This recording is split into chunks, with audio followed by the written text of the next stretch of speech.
There's a place in the desert where nothing grows. Not now, not for thousands of years. The ground is white, crusty. If you dig down, you find ash, lots of it, mixed with sulfur, the kind that burns your nose when you smell it. This is where Sodom used to be.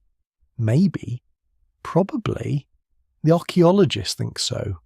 Here's the thing. The Bible says God destroyed this city with fire from heaven, burned it to nothing, made it a warning for all time. But here's what makes this interesting. The evidence shows something did destroy this place. Something violent. Something that matches the biblical description in ways that are honestly unsettling. Around 1650 BCE, a city called Tal el-Hammam just stopped existing. One moment, a thriving Bronze Age settlement. The next, gone. Not abandoned slowly, not conquered and rebuilt, just obliterated. The walls didn't fall, they exploded outward, massive stone blocks thrown hundreds of feet. The kind of force that doesn't come from earthquakes or armies. The pottery melted, not cracked from fire, melted. The outer surfaces turned to glass. That takes temperatures above 2,700 degrees Fahrenheit. Regular fires don't do that. Not even close. The bones tell a story too. Shattered, scattered, mixed with the ash in ways that suggest people didn't just die.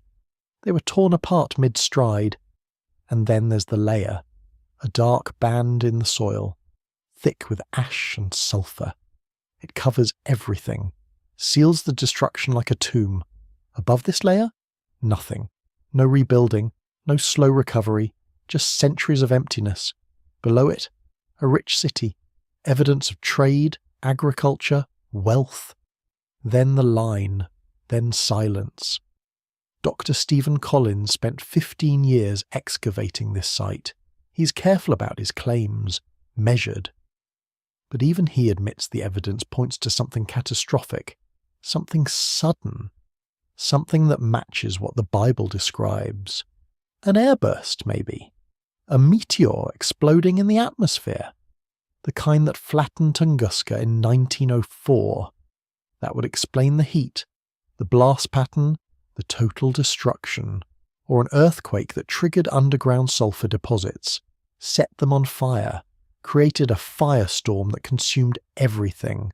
Both are possible, both fit the evidence, both are natural explanations. But here's what keeps people up at night. The timing, the location, the fact that this specific place, described in one of history's oldest warning stories, actually shows signs of being destroyed exactly the way the story says. Coincidence? Maybe. The ancient world had lots of cities. Some got destroyed dramatically. This one happened to be in the right place at the right time to match a story. Or maybe not coincidence. Maybe the story survived because something real happened here. Something so terrible that people told the story for generations, wrapped it in religious meaning, made it a warning. The evidence doesn't prove God did it. Science can't prove that.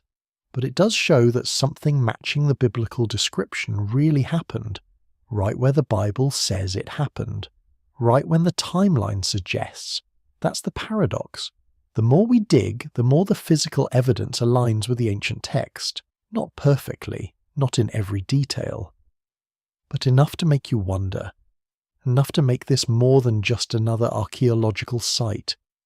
This is a place where story and science intersect, where ancient warning and modern evidence point to the same terrible moment.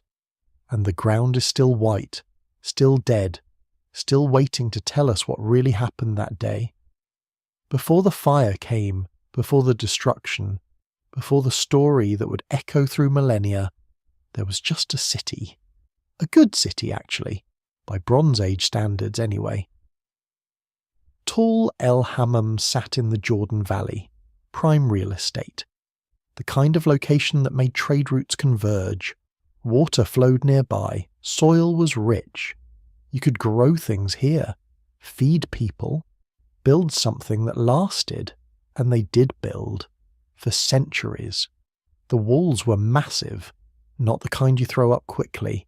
These took generations, stone blocks weighing tons, fitted together with skill that's honestly impressive even now. The kind of walls that said, "We're here to stay." Inside those walls, life happened. The normal stuff. People woke up, went to work, raised kids, argued about money, fell in love, got sick, got better, died old if they were lucky. The pottery shows this. Thousands of pieces, everyday items, cooking pots, storage jars, oil lamps, the kind of stuff you don't make if you're just passing through. You make this when you're planning for next year, and the year after that. They traded too. Goods from Egypt show up in the ruins, copper from Cyprus, obsidian from Anatolia. This wasn't some isolated village. This was a hub, a place where merchants stopped, where deals got made, where cultures mixed. The houses were solid, multi-room structures. Some had 2 stories, stone foundations, mud brick walls, roofs strong enough to sleep on during hot nights. People invested here, built for their grandchildren. There was a palace, or something like it, a big administrative building anyway, the kind that suggests organisation, government, someone keeping records, someone making decisions about water rights and grain storage and who owes what to whom. They had workshops, areas where craftsmen worked. You can tell from the debris. Bronze working, pottery kilns, stone tool production, specialised labour, the kind that only happens when a society gets past basic survival, when there's enough surplus that some people can just make things instead of farming. The grain storage was extensive, massive jars sunk into floors, communal silos, enough capacity to feed thousands through a bad harvest. This was planning. This was a community that thought ahead. Religious structures too, altars, sacred spaces, the kind of architecture that suggests ritual, belief, the human need to connect with something bigger. They made offerings here, burned incense, prayed to gods whose names we'll probably never know. Children played in the streets. We know because we find toys, small clay animals, gaming pieces, marbles made from stone. The universal evidence of childhood, of parents who cared enough to make their kids something to play with. The dead were buried with care, not just tossed aside, proper graves, sometimes with grave goods, a pot, a tool, a piece of jewellery, the kind of treatment that shows respect, that shows belief in something beyond this life. Population estimates put the city at maybe 5,000 people. Could have been more. That's substantial for the Bronze Age. That's a real city, not a town, not a village, a place with enough people that you wouldn't know everyone, where neighbourhoods had their own character, where social classes existed. The wealthy lived differently than the poor. You can see it in the house sizes, in the quality of the pottery, in who got buried with gold and who got buried with nothing, same as always, same as now. But here's what matters. This wasn't Sodom yet. Not in the biblical sense. Not in the sense of legendary wickedness.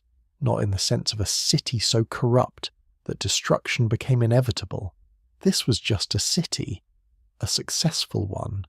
A normal one by ancient standards. The evidence doesn't show widespread violence before the destruction. No signs of civil war. No burned buildings from internal conflict. The city wasn't tearing itself apart from within. It wasn't being besieged. No siege works outside the walls. No evidence of prolonged conflict. No slow starvation. No desperate last stands. Trade was still happening right up until the end. Imported goods in the final layers. Merchants still came here, still thought it was worth the trip, still saw this as a viable market. Construction was ongoing. Unfinished buildings in the destruction layer. Someone was building an addition. Someone was repairing a wall. Someone was planning for next season, next year, a future that would never come. The agricultural areas around the city were thriving. Fields were being worked, irrigation systems maintained, orchards producing. This was a city at its peak, not its decline. Think about that for a second. This wasn't a dying city. This wasn't a place circling the drain. This was success. This was what winning looked like in the Bronze Age. And that makes what happened next even stranger. Because successful cities don't just vanish. They get conquered and rebuilt. They decline slowly. They adapt. They survive. Unless something else happens. Something that doesn't care about success. Something that doesn't negotiate. Something that just ends things. The biblical narrative says Sodom was destroyed for wickedness, for sins so terrible that divine intervention became necessary. But what wickedness exactly? The text is actually vague about specifics. Inhospitality gets mentioned, sexual immorality, pride, ignoring the poor. Depending on which passage you read, you get different emphasis. But here's the archaeological problem. Wickedness doesn't leave traces. Immorality doesn't show up in pottery sherds. Sin isn't something you can carbon date. What we can measure is normal life. And normal life was happening here right up until it wasn't. The grain stores were full. That suggests good harvests, competent administration, a functioning economy. The tools were well made.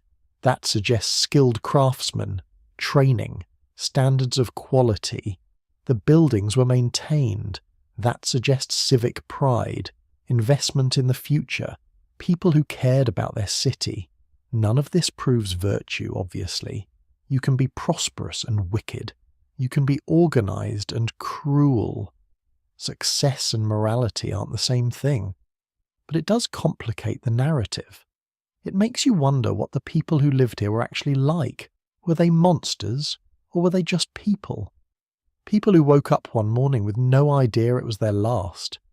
The thing about ancient cities is that we only get fragments, broken pieces, the stuff that survives.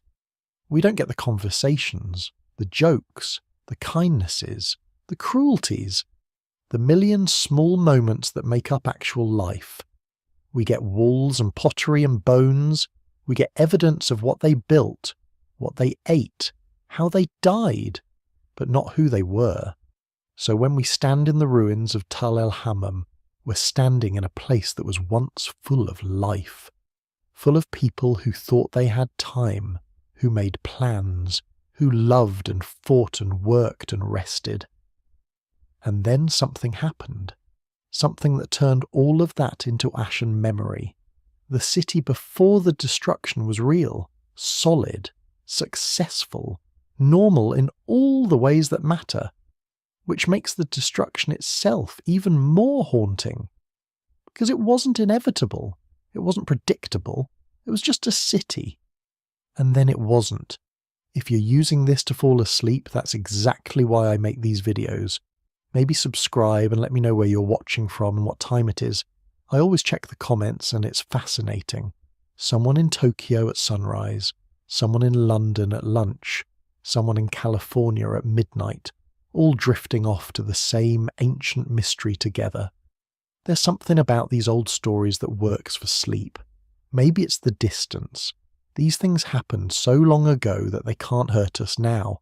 Or maybe it's just that destruction becomes beautiful when enough time passes.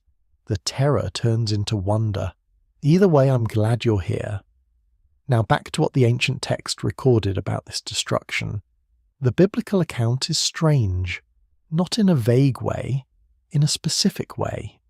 The details are too precise for pure myth, too weird for simple morality tale. Genesis describes it like this.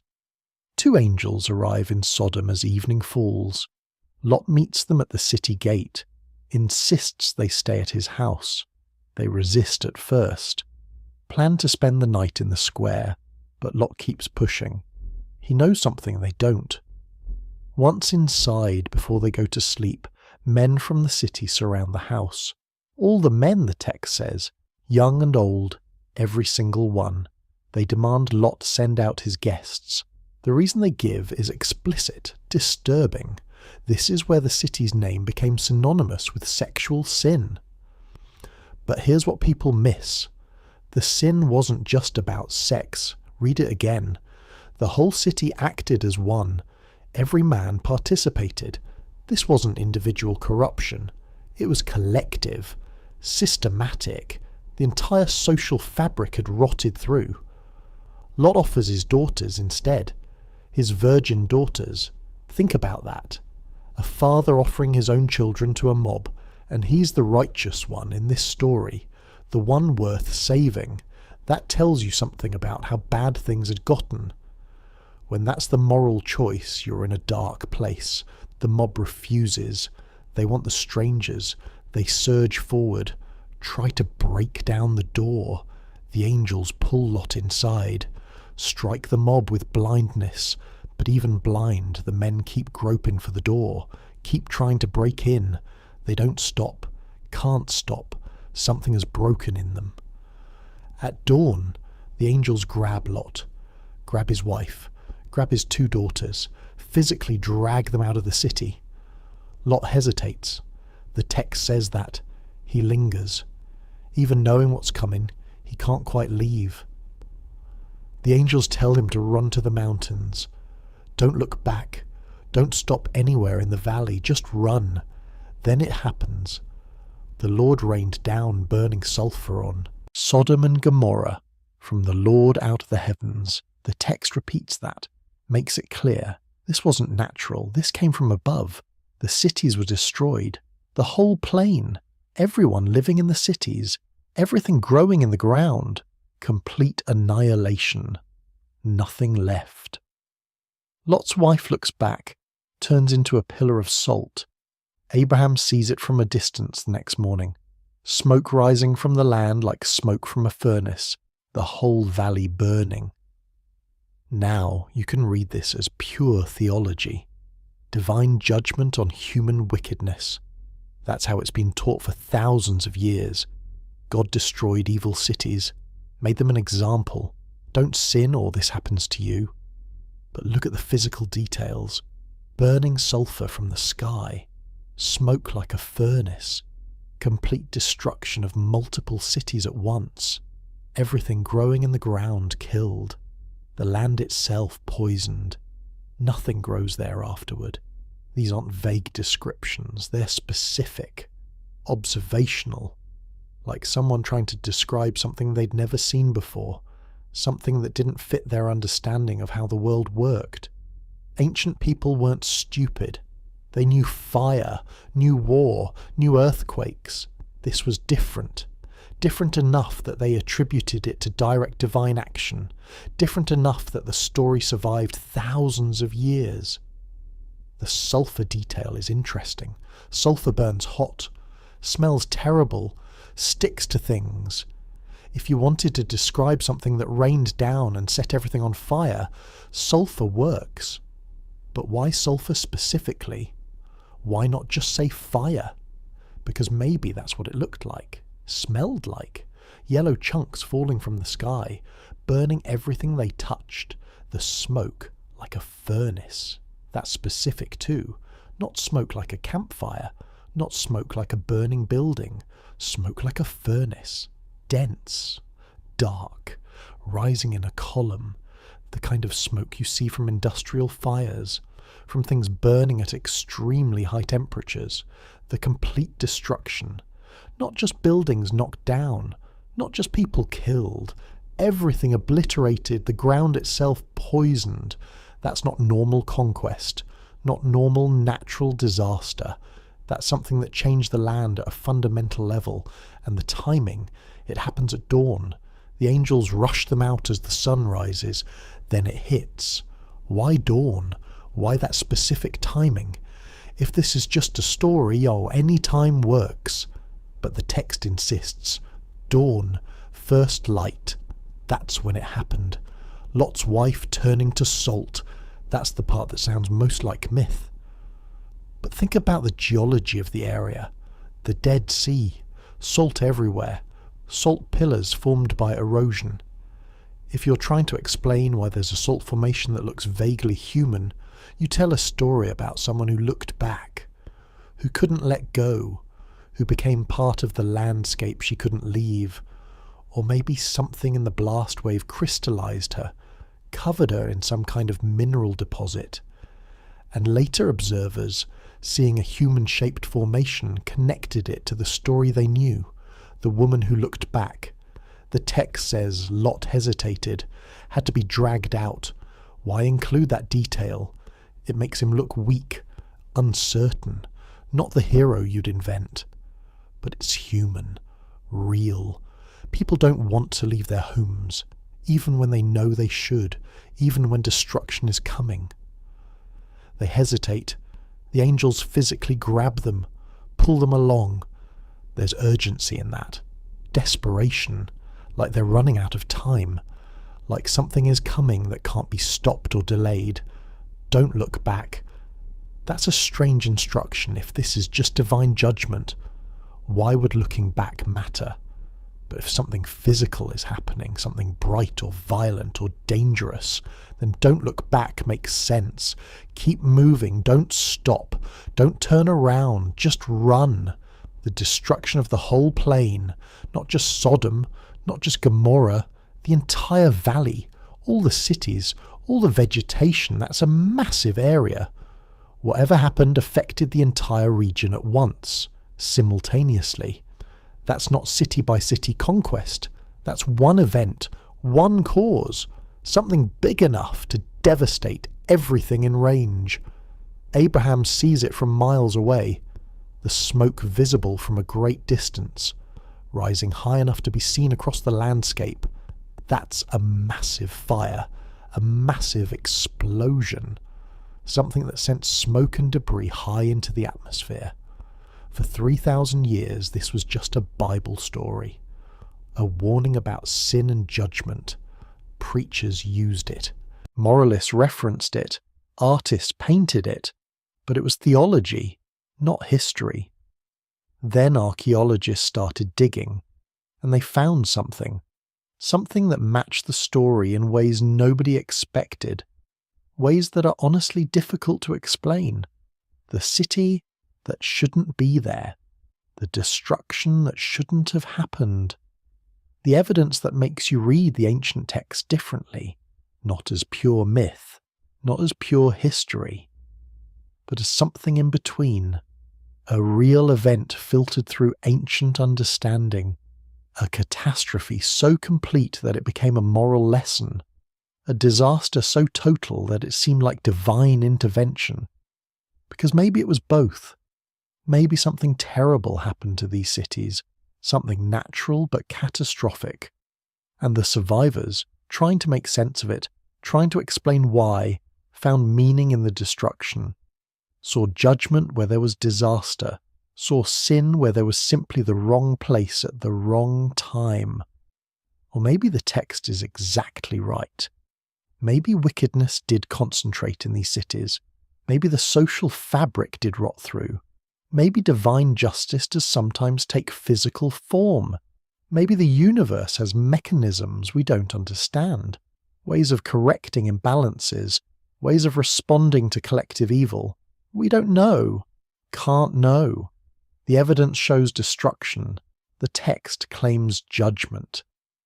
The gap between those two things is where faith and reason meet, where science and scripture sit across from each other, neither quite able to explain everything the other knows.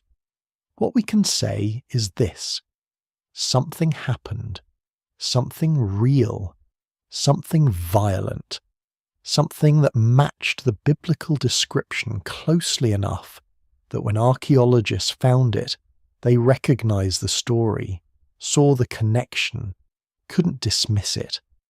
The biblical account isn't proof, but it's not nothing either. It's a window into how ancient people understood catastrophe, how they processed trauma, how they found meaning in destruction. And sometimes, just sometimes, it's a surprisingly accurate description of events we're only now beginning to understand. The archaeologists knew they'd found something, but they didn't know what it was. Not at first. Stephen Collins had been digging at Tall El Hammam for years. Each season revealed more walls, more pottery, more evidence of a major Bronze Age city. But in 2005 they hit a layer that didn't make sense. The destruction layer, that's what they call it.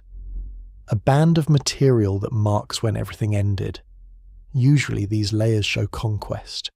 Arrowheads, sword marks, bodies, the normal signs of ancient warfare. This wasn't that. The layer was full of ash, thick ash, mixed with something else. Tiny spheres of melted material, pottery that had been heated so hot it turned to glass, bits of melted metal, and everywhere, scattered through it all, pieces of shattered mud brick. Mud brick doesn't shatter. It crumbles, it dissolves in rain, it breaks apart slowly over centuries. But these pieces had exploded, burst apart, like they'd been hit with something massive. Collins brought in more experts, geologists, materials scientists, people who study how things break and burn and melt. They started running tests. The pottery fragments showed heating patterns, extreme heating, temperatures over 2000 degrees Celsius. That's hotter than a normal fire can burn, hotter than a Bronze Age kiln could produce, way hotter than any ancient technology could create. Wood fires burn at about 600 degrees, maybe 800 if conditions are perfect. Ancient kilns reached maybe 1000 degrees. This was double that. Triple in some spots. The melted spheres were weird too. Tiny balls of formerly solid material, stone, pottery, metal, all melted and then cooled quickly, frozen in mid-air as they fell, like someone had taken the city and put it in a blast furnace. But there was no furnace, no volcano nearby, no obvious source for heat that extreme. The mud brick told another story. The walls of Tall El Hammam were massive. We talked about those walls, meters thick, tons of stone and brick, built to last forever. They'd been blown apart, not knocked down, not eroded, blown. The debris field scattered outward from the city, like an explosion from inside, or from above. The top of the walls was gone, just gone. The lower sections remained, but everything above a certain height had been obliterated, pulverized, scattered across the plain. That's not how walls fall in earthquakes. Earthquakes knock. Walls over. They topple, fall in one direction. You can see which way the shaking came from. But this was different. The walls had been destroyed from the top down, like something had pressed down on them with enormous force. In 2021, a team published findings in the journal Nature. They'd analysed the destruction layer using every modern technique available: electron microscopy, chemical analysis, magnetic testing, shock physics. Their conclusion was careful, scientific, but startling. The evidence suggested an airburst, a meteor or comet exploding in the atmosphere above the city, the kind of event that happens maybe once every few thousand years. The Tunguska event in Siberia in 1908 was an airburst. A meteor exploded about 5 miles up, flattened 80 million trees. The blast was felt hundreds of miles away. No crater, nothing hit the ground, just an explosion in the air. But the devastation was complete. The evidence at Tall El Hammam matches: the heating patterns, the melted materials, the scattered debris, the destruction from above, all consistent with an airburst. But there's more. The destruction layer contains shocked quartz. That's quartz that's been subjected to pressures so extreme the crystal structure changes. You find shocked quartz at nuclear test sites, at meteor impact craters, places where something hit with unimaginable force. You don't find it in normal archaeological sites, ever. The magnetic signature is wrong, too. The minerals in the destruction layer are magnetized, strongly magnetized, like they were subjected to an intense magnetic pulse, the kind you'd get from superheated plasma, from an explosion in the atmosphere that created a temporary magnetic field strong enough to realign iron particles in the dirt. Again, this doesn't happen in normal fires, normal destruction, normal anything. The pottery that turned to glass, that's called trinitite in nuclear testing, when sand melts and fuses, when heat is so intense that solid material becomes liquid and then cools into glass. They found pieces of pottery with one side normal and the other side melted into glass, like half the pot was in an oven and half wasn't. The directionality matters. The melted sides all face the same direction, up and slightly west. Like the heat came from a specific point in the sky, not from a fire spreading through the city, not from buildings burning, from above, from a specific angle. The timeline fits too. The destruction happened around 1650 BCE, give or take a few decades. Dating ancient sites is tricky, but multiple methods point to the same window, mid-17th century BCE.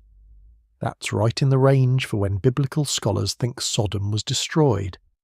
If Sodom was real, if the biblical account has any historical basis, the dates line up, the location lines up. The Bible places Sodom in the Jordan Valley, near the Dead Sea, in a well-watered plain. Tall El Hammam sits exactly where the Bible says Sodom should be. The geography matches perfectly. The size matches. Sodom was described as a major city, one of 5 cities in the plain. Tall El Hammam was the largest settlement in the region during the Bronze Age, by far, 10 times bigger than anything else nearby. The destruction matches. Total, complete, nothing left. The city was abandoned after the event, never rebuilt. The area remained empty for centuries. Just like the biblical account says, the land was cursed, poisoned. Nothing grew there. The sulfur is there too, not everywhere, but scattered through the destruction layer, chunks of sulfur, balls of sulfur, mixed with the ash and melted material. Sulfur burns hot, smells terrible, sticks to things when it melts. The Bible specifically mentions sulfur, burning sulfur from the sky. Most translations say brimstone, but the Hebrew word is gophrith, sulfur, the exact material found in the destruction layer. Now, sulfur exists naturally in this region.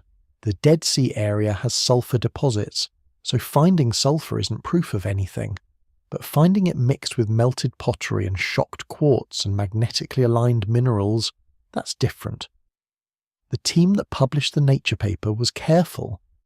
They didn't say, "We found Sodom." They didn't make biblical claims. They just presented the evidence, described what they found, offered the airburst explanation based on the physical data. But the implications are obvious. If an airburst destroyed Tall El Hammam around 1650 BCE, and if Tall El Hammam is where Sodom should be, and if the destruction matches the biblical description, then maybe the Bible is describing a real event. Not divine judgment, not supernatural fire from heaven, but a natural disaster, a cosmic accident, a rock from space exploding at exactly the wrong moment over exactly the wrong place. Except it still feels like judgment, doesn't it? The timing, the totality, the way nothing survived, the way the land stayed dead for centuries afterward.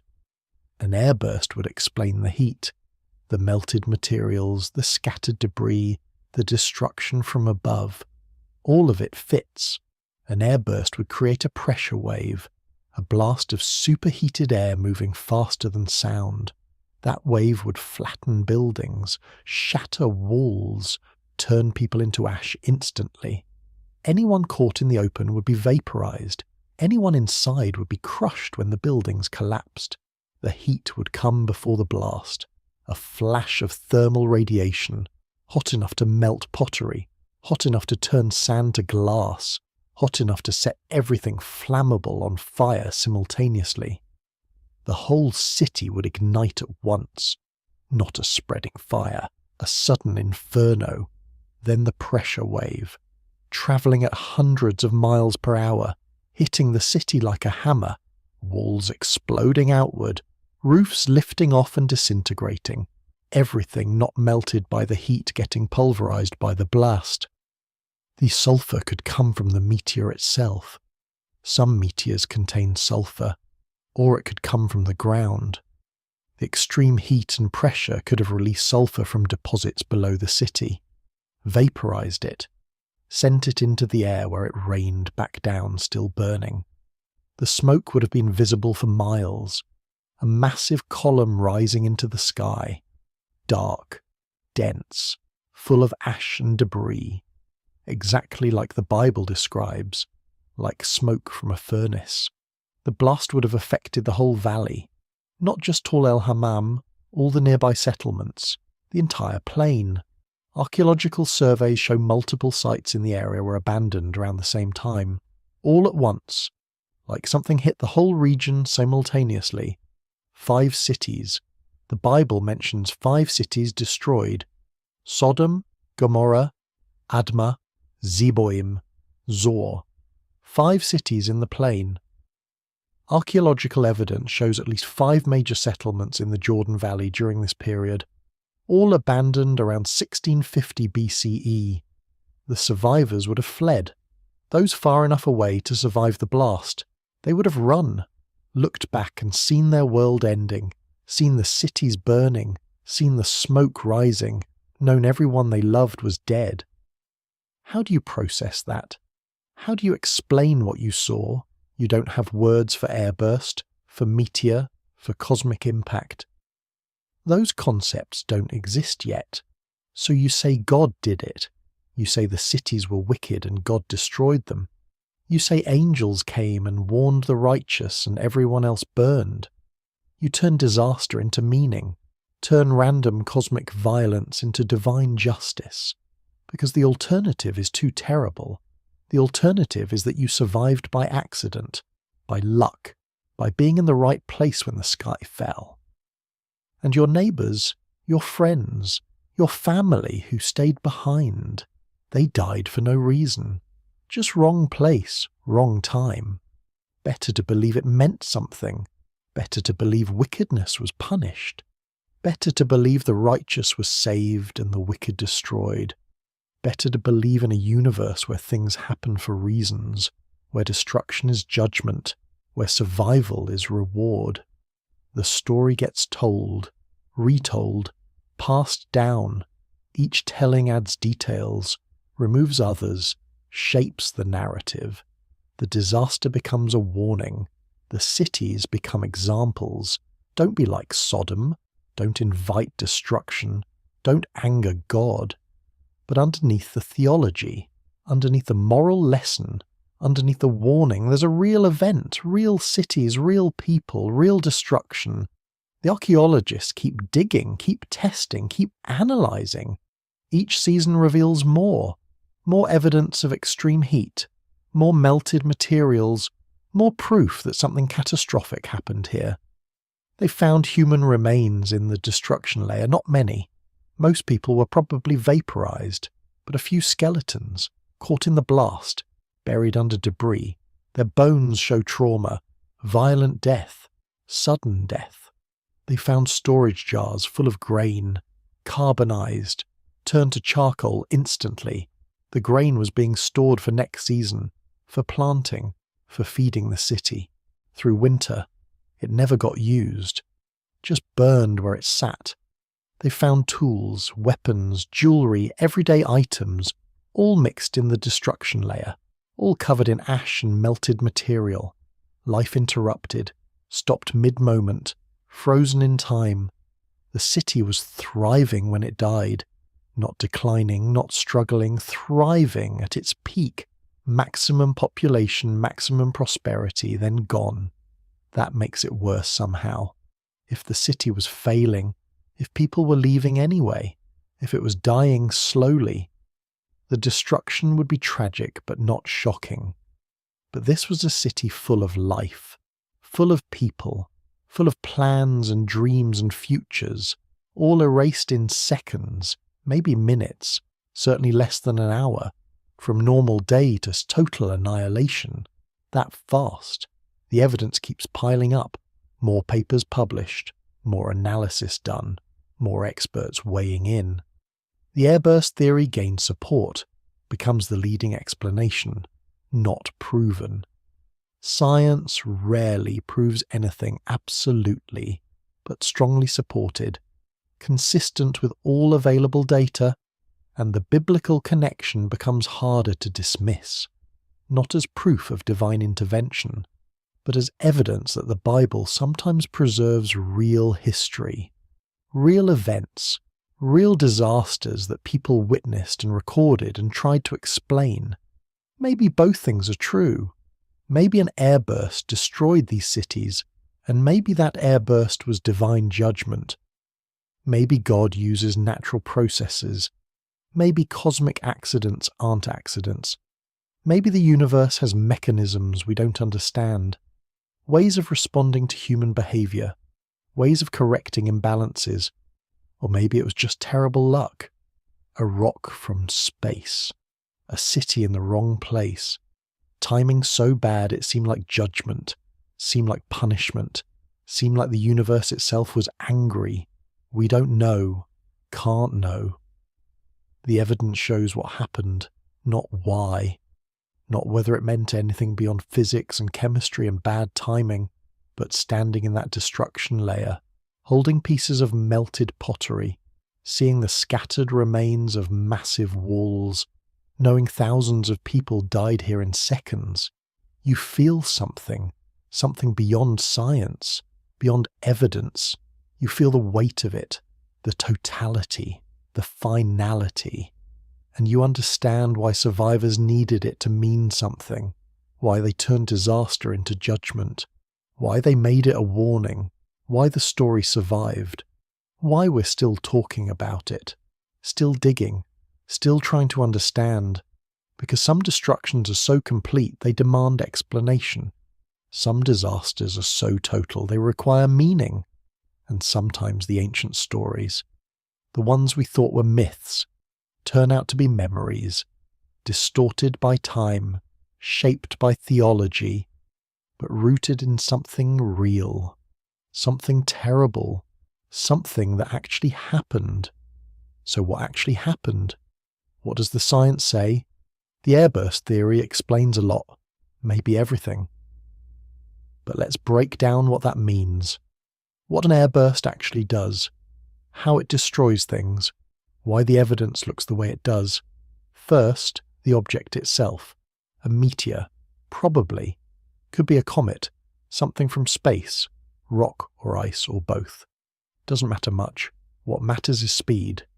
These things travel fast, really fast, tens of thousands of miles per hour. When something moves that fast, it carries enormous energy. More energy than any bomb humans could build, more than nuclear weapons, way more. As it enters the atmosphere, friction heats it up. The air can't get out of the way fast enough, compresses, heats.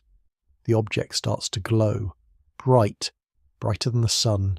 Anyone looking up would see a streak of light, growing, getting bigger, coming closer. The heat builds.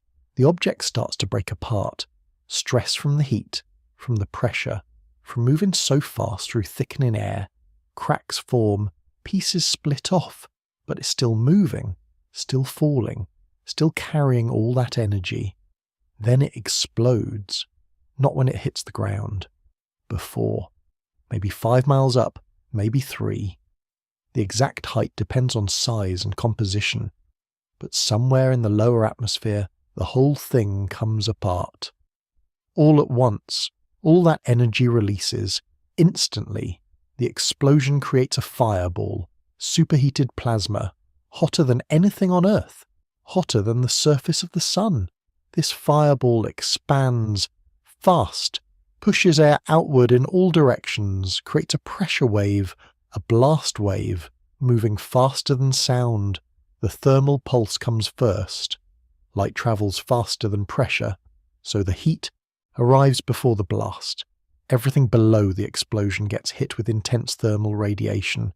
Think of it like opening an oven, but the oven is the size of a city, and it's 10 times hotter than any oven could be. Anything flammable ignites instantly. Wood, cloth, grain, skin. All of it catches fire at the same moment, not spreading from building to building, just everything burning at once. The whole city becomes flame. Pottery heats so fast it changes. The clay structure breaks down, melts, turns to glass on one side while the other side stays normal, because the heat comes from above, from one direction. One side of every object faces the fireball. That side melts. The other side stays cooler, protected by the object itself. Stone doesn't burn, but it heats up, expands, cracks. Pieces break off. The surface layer can actually melt, turn to glass. They found this at Tall El Hammam. Stone that had been partially melted, not evenly, just the top surface. The side facing up. Metal melts too. Bronze has a melting point around 900 degrees Celsius. The fireball is way hotter. Any bronze tools or weapons would liquefy, drip, form little balls as the metal falls through air, then cool quickly, freeze in place. Tiny bronze spheres scattered through the destruction layer. The pressure wave comes next, seconds after the thermal pulse, the blast of compressed air, moving at hundreds of miles per hour, hitting everything like a giant hammer. Buildings don't stand a chance. The walls we talked about. Those massive walls, tons of stone and brick, they get hit from above. The pressure pushes down, sideways. The top of the wall explodes, just disintegrates. Pieces fly outward. The lower sections might survive. Might. But everything above a certain height gets pulverized. People die instantly. Anyone outside gets hit with both pulses, thermal and pressure. The heat burns them. The blast tears them apart. Anyone inside has maybe a second longer. The buildings collapse. Walls fall. Roofs cave in. Tons of debris falling, crushing everything underneath. The whole event takes maybe 60 seconds, from explosion to silence. 1 minute, that's all. A city of thousands, gone, just gone. The aftermath is chaos. Fires burning everywhere, smoke rising, thick black smoke, full of ash and debris. The column would rise miles into the sky, visible across the whole region. Anyone within 50 miles would see it, would know something terrible happened. The heat would persist. Not fireball hot, but hot. Fires burning for hours, maybe days. Everything flammable consumed, turned to ash. The ash mixing with melted material, with shattered stone, with pulverized brick, creating that destruction layer, that band of material that marks when everything ended. The sulfur comes from two sources. Some meteors contain sulfur compounds. When they explode, that sulfur gets released, vaporized, falls back down. But also, the extreme heat and pressure can release sulfur from ground deposits. The Dead Sea region has sulfur, lots of it, underground. The airburst could have heated the ground enough to vaporize that sulfur, send it into the air, where it would rain back down, still hot, still burning. Sulfur burns with a distinctive smell. Rotten eggs. Terrible. Anyone surviving nearby would smell it, would associate the destruction with that smell, would remember it, tell others about it. The smell of judgment. The smell of divine anger. The magnetic effect happened during the explosion. The fireball creates plasma. Ionized gas. Moving charges create magnetic fields. Strong magnetic fields, brief but intense. These fields can magnetize minerals in the ground, realign iron particles, leave a signature, a magnetic fingerprint that says something extraordinary happened here. Shocked quartz forms under extreme pressure, more pressure than normal geological processes create. You need either a meteor impact or a nuclear explosion. Nothing else works. The pressure changes the crystal structure permanently. You can see it under a microscope. Distinctive patterns. Unmistakable. Finding shocked quartz at an archaeological site is weird. Really weird. It shouldn't be there, unless something hit. Unless pressures reached levels that normal human activity can't produce. Unless the site experienced forces that only come from space or from nuclear weapons. The directionality of damage tells you where the explosion happened, which direction the blast came from. At Tall El Hammam, everything points to a specific angle, up and slightly west. The melted sides of pottery, the direction walls fell, the scatter pattern of debris, all consistent with an explosion in the sky to the west of the city. You can calculate the height of the explosion from the damage pattern, how far things were thrown, how much heat different areas received. The math is complex, but it gives you a number, probably 3 to 5 miles up, maybe a bit higher, low enough to cause massive damage, high enough that no crater formed. The size of the object matters. Too small and it burns up completely. Too large and it hits the ground, makes a crater, changes the damage pattern. This was right in the middle. Big enough to reach the lower atmosphere with significant mass, small enough to explode before impact. Estimates suggest maybe 50 meters across. Could be smaller, could be a bit larger, dense rock. Moving at cosmic speeds, carrying energy equivalent to multiple nuclear weapons, all released at once over a populated area. The frequency of these events is important. Airbursts this size happen rarely, very rarely, maybe once every few thousand years, somewhere on Earth. But Earth is big. Most of it is ocean. Most of it is empty. The odds of an airburst hitting a city are tiny, incredibly tiny. But not zero, never zero. And over thousands of years, unlikely things happen. Rare events occur. Cosmic dice roll enough times and eventually they come up snake eyes. Eventually an airburst happens over a populated area. Eventually someone is there to witness it, to survive it, to tell the story. The Tunguska event proves it can happen. 1908. Siberia. An airburst flattened 800 square miles of forest.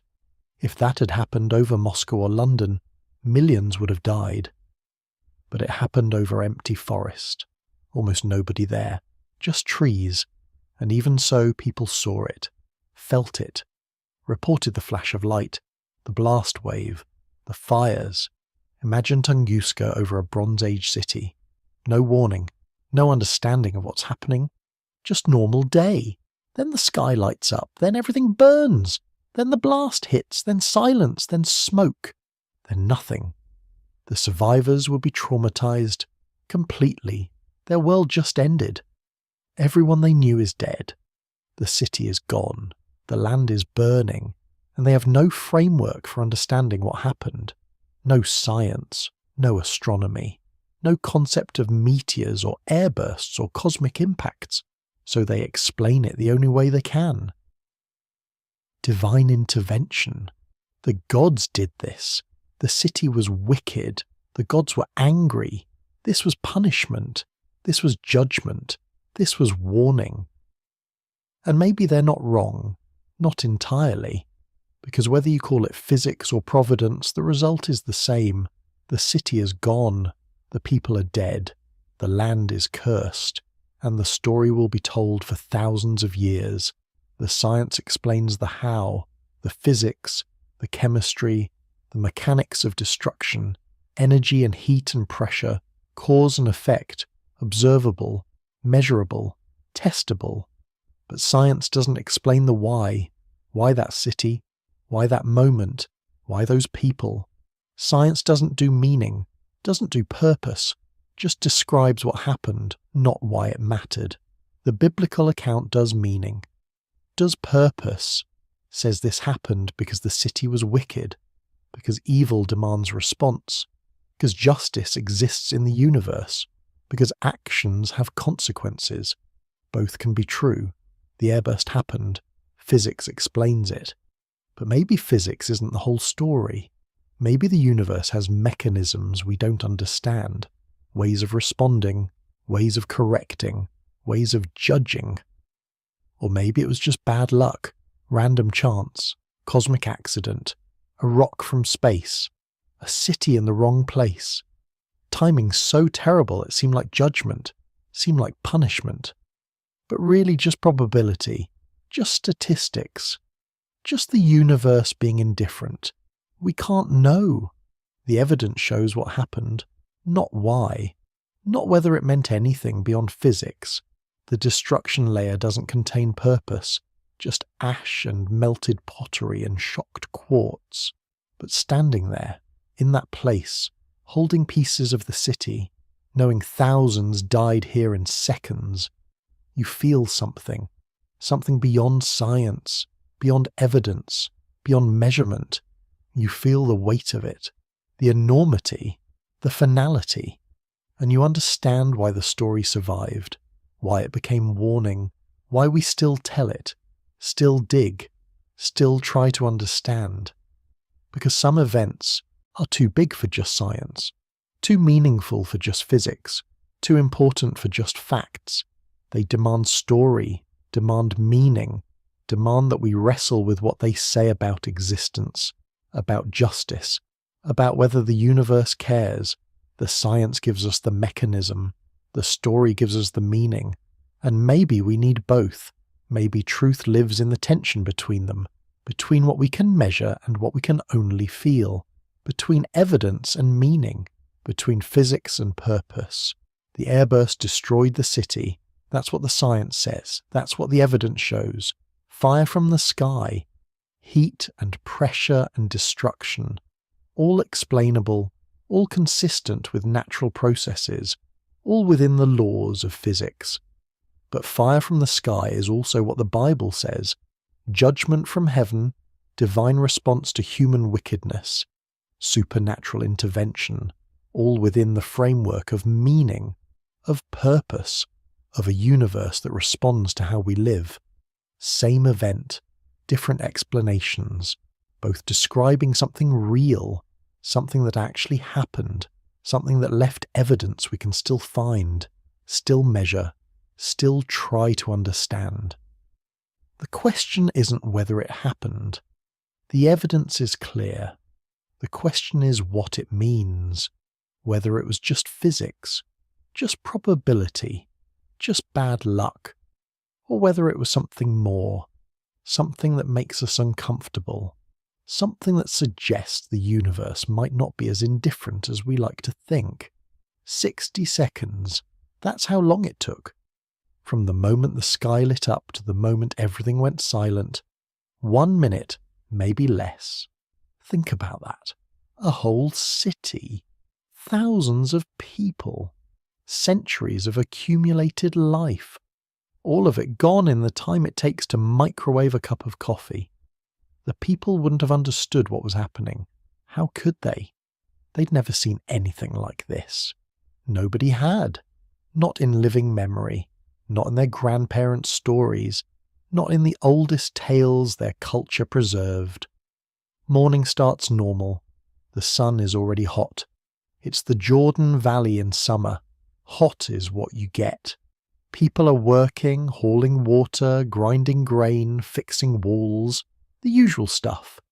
Kids are playing somewhere, making noise, getting yelled at for being underfoot. Merchants are arguing over prices. Someone's bread is burning. Someone else is laughing at them. Then the sky changes. First there's light. Not normal light. Brighter. Way brighter. Like someone lit a second sun. But this sun is moving, growing, getting closer. The light is wrong. Too white. Too intense. It hurts to look at. Some people look anyway. Can't help it. Human nature. When something weird happens, you look. You stare. Try to figure out what you're seeing. They see a streak. a line of fire cutting across the sky, coming from the northwest, moving impossibly fast, trailing smoke or steam or something, getting bigger, closer, louder, because now there's sound. A roar, like thunder but continuous, building, getting louder and louder until it's not just sound anymore, it's pressure, vibration. Your chest shakes, your bones shake, the ground shakes. People start to panic. Some run. Where? Doesn't matter. Anywhere. Away from the light, into buildings, into cellars, grabbing children, screaming names, looking for family, for safety, for some way to make sense of what's happening. Others freeze, just stand there, staring up, watching the fire come, too shocked to move, too confused to understand. Their brains can't process this. No framework exists for what they're seeing. The heat hits first. Imagine opening an oven, but the oven is the entire sky. And it's not 500 degrees, it's thousands of degrees. The thermal pulse travels at the speed of a light, reaches the ground instantly. Your skin feels it. Sudden intense heat, like standing too close to a bonfire, but there's no bonfire. The heat is everywhere, coming from above, from the air itself. Cloth ignites, just catches fire spontaneously. The tunic you're wearing starts smoking, then burning. Your hair singes, curls up, burns away. The wooden door frame next to you bursts into flame, the grain in the storage jar, the reeds on the roof, everything flammable just lights up, all at once, across the entire city. People are burning, alive, screaming, rolling on the ground. But the ground is heating up too, the stones are hot, the dirt is hot, there's nowhere to go, nowhere safe, nowhere cool. The pottery on the shelf starts to glow, red, then orange, then white. The clay is melting, one side anyway, the side facing up, facing the fireball. That side turns to liquid, drips, runs like water. The other side stays solid, protected by the pot itself, creating those strange half-melted vessels archaeologists would find 3,600 years later. Bronze tools are melting too. Weapons, jewellery, anything metal. The bronze liquefies, forms droplets, falls through the air, cools into tiny spheres, little balls of metal that will get mixed into the ash layer, scattered through the destruction, evidence of temperatures no normal fire could reach. The stone walls are cracking, limestone and mud brick, heating too fast, expanding, splitting, pieces breaking off. The surface layer is actually melting, turning to glass, a thin glaze forming on the top of the walls, on the upper surfaces of stones, anywhere facing the sky. This all happens in maybe 10 seconds. 10 seconds of thermal pulse, 10 seconds of impossible heat, 10 seconds that feel like forever when you're burning. Then the blast wave hits. The explosion created a wall of compressed air, a pressure front moving at supersonic speed, hundreds of miles per hour, carrying the force of multiple nuclear weapons, pushing everything in its path. The sound arrives first, a crack, sharp, loud enough to rupture eardrums, loud enough to feel like your head is splitting. Then the wind. But wind isn't the right word. This is solid air, a hammer made of atmosphere, hitting everything at once. The walls explode. Those massive walls, tons of stone, centuries of work, they just disintegrate. The top sections pulverize, turn to dust and fragments, flying outward, sideways, down. The stones that took 10 men to lift are thrown like pebbles, tumbling through the air, smashing into other buildings, into people, into the ground. Buildings collapse, all of them, at once. Roofs cave in, walls fall outward, upper stories pancake down onto lower floors. Tons of debris, tons of stone and brick and burning wood, all falling, crushing everything underneath. People die, instantly. The lucky ones anyway. The ones outside get hit by the pressure wave, torn apart. Bodies ripped to pieces by the force. The ones inside get crushed, buried under collapsing buildings, tons of material falling on them, breaking bones, crushing skulls, suffocating them in dust and ash. Some survive the initial blast, trapped, injured, buried under rubble. They can hear the fires burning, smell the smoke, feel the heat, but they can't move, can't get out, can't breathe properly. The dust is too thick, getting in their lungs, making them cough, choking them. The fires keep burning. Everything that can burn is burning. Wood, grain, bodies. The smoke rises, thick black columns, full of ash and soot. Particles of destroyed city, rising miles into the sky, visible across the entire valley. Anyone within 50 miles can see it. This massive pillar of smoke, marking where Sodom used to be. The heat persists, not fireball hot anymore, but hot, several hundred degrees.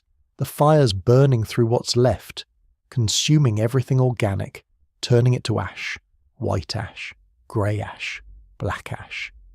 Different materials burning at different temperatures, creating layers, bands of colour in what will become the destruction layer. The sulfur is everywhere. Some came from the meteor itself, vaporized in the explosion, falling back down, but more is coming from the ground. The intense heat released sulfur deposits, underground pockets, heated them until they vaporized, sent sulfur gas into the air, where it's now raining back down. Still hot, still burning. Sulfur burns blue, creates that distinctive smell. Rotten eggs, brimstone. The survivors downwind are gagging on it, eyes watering, throats burning. The smell is overwhelming, sickening, and it's mixing with the smell of burning bodies, burning food, burning everything, creating a stench that will linger for days. The magnetic field created by the plasma is doing weird things, realigning iron particles in the soil, in the pottery, creating a magnetic signature, permanent, detectable thousands of years later with sensitive equipment. A fingerprint that says something extraordinary happened here. Something that created electromagnetic forces way beyond normal. Shocked quartz is forming.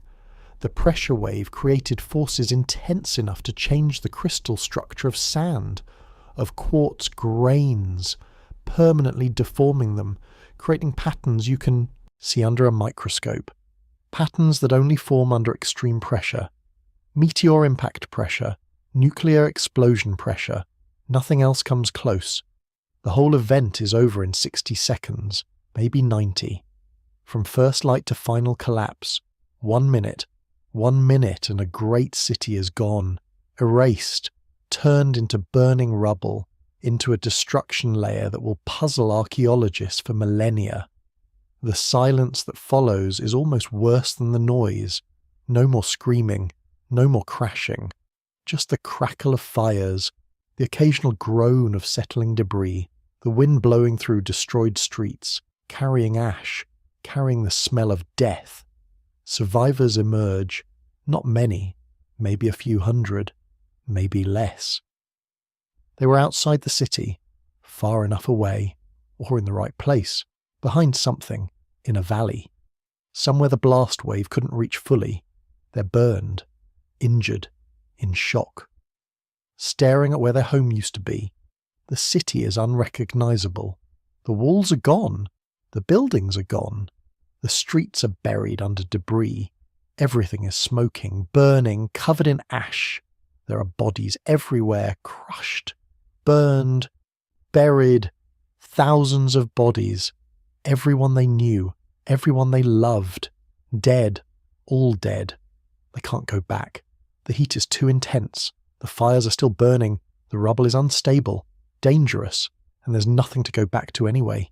No food, no water, no shelter. Just destruction. Just death. Just ash. So they leave, walk away, carrying whatever they grabbed, carrying their trauma, their memories, their story of what happened, fire from the sky, judgment from heaven, the day the gods destroyed Sodom. They'll tell this story, pass it down. Generation after generation, the details will change, get embellished, get interpreted. But the core will remain. A city was destroyed, suddenly, completely, by fire from above, in a single day, in a single hour, in 60 seconds. And they'll say it was judgment. Because how else do you explain it?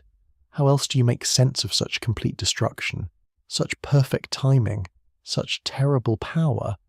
It had to mean something, had to be more than accident, more than random chance. So it becomes a warning, a lesson, a story about what happens when cities become too wicked, when people forget how to live right, when evil goes unchecked. The story spreads, gets written down, becomes scripture, becomes part of the moral foundation of Western civilization. But underneath the meaning, underneath the theology, underneath the lessons and warnings, there's just physics, just a rock from space, just bad timing, just 60 seconds when everything went wrong, when the universe was indifferent, when chance played out in the most terrible way possible. 60 seconds. That's all it took. To end a civilization, to create a legend, to leave evidence that still confuses us, still makes us wonder, still makes us dig, still makes us ask what really happened, what it meant, whether it was judgment or accident or something we can't quite name. When people talk about the destruction of Sodom, they often picture just one city turning to ash. But what happened wasn't limited to Sodom. It wasn't a single tragedy. The disaster that struck that day changed an entire region.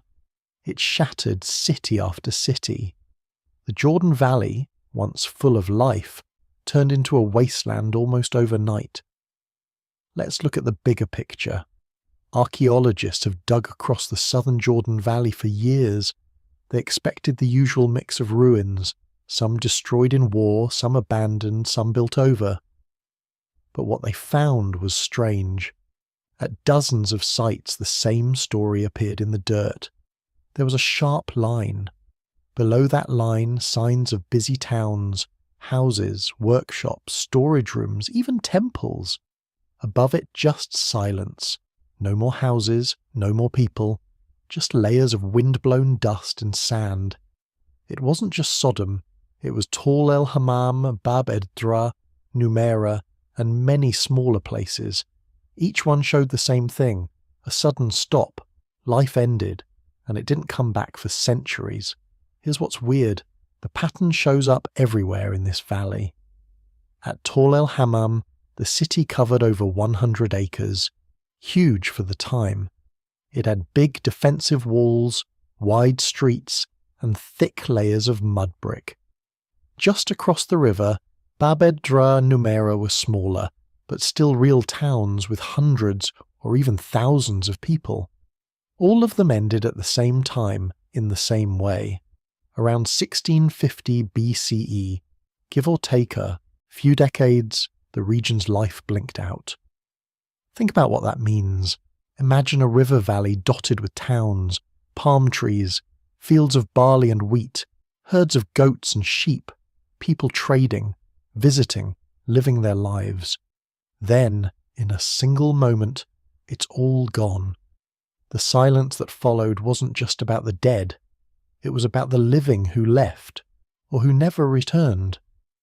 Now, how do we know all these sites were destroyed together? Here's where science gets interesting. When archaeologists dig, they look for clues about time. Pottery styles, for example, change over the years. If you find the same kind of pottery in two places, you can guess those places were active at the same time.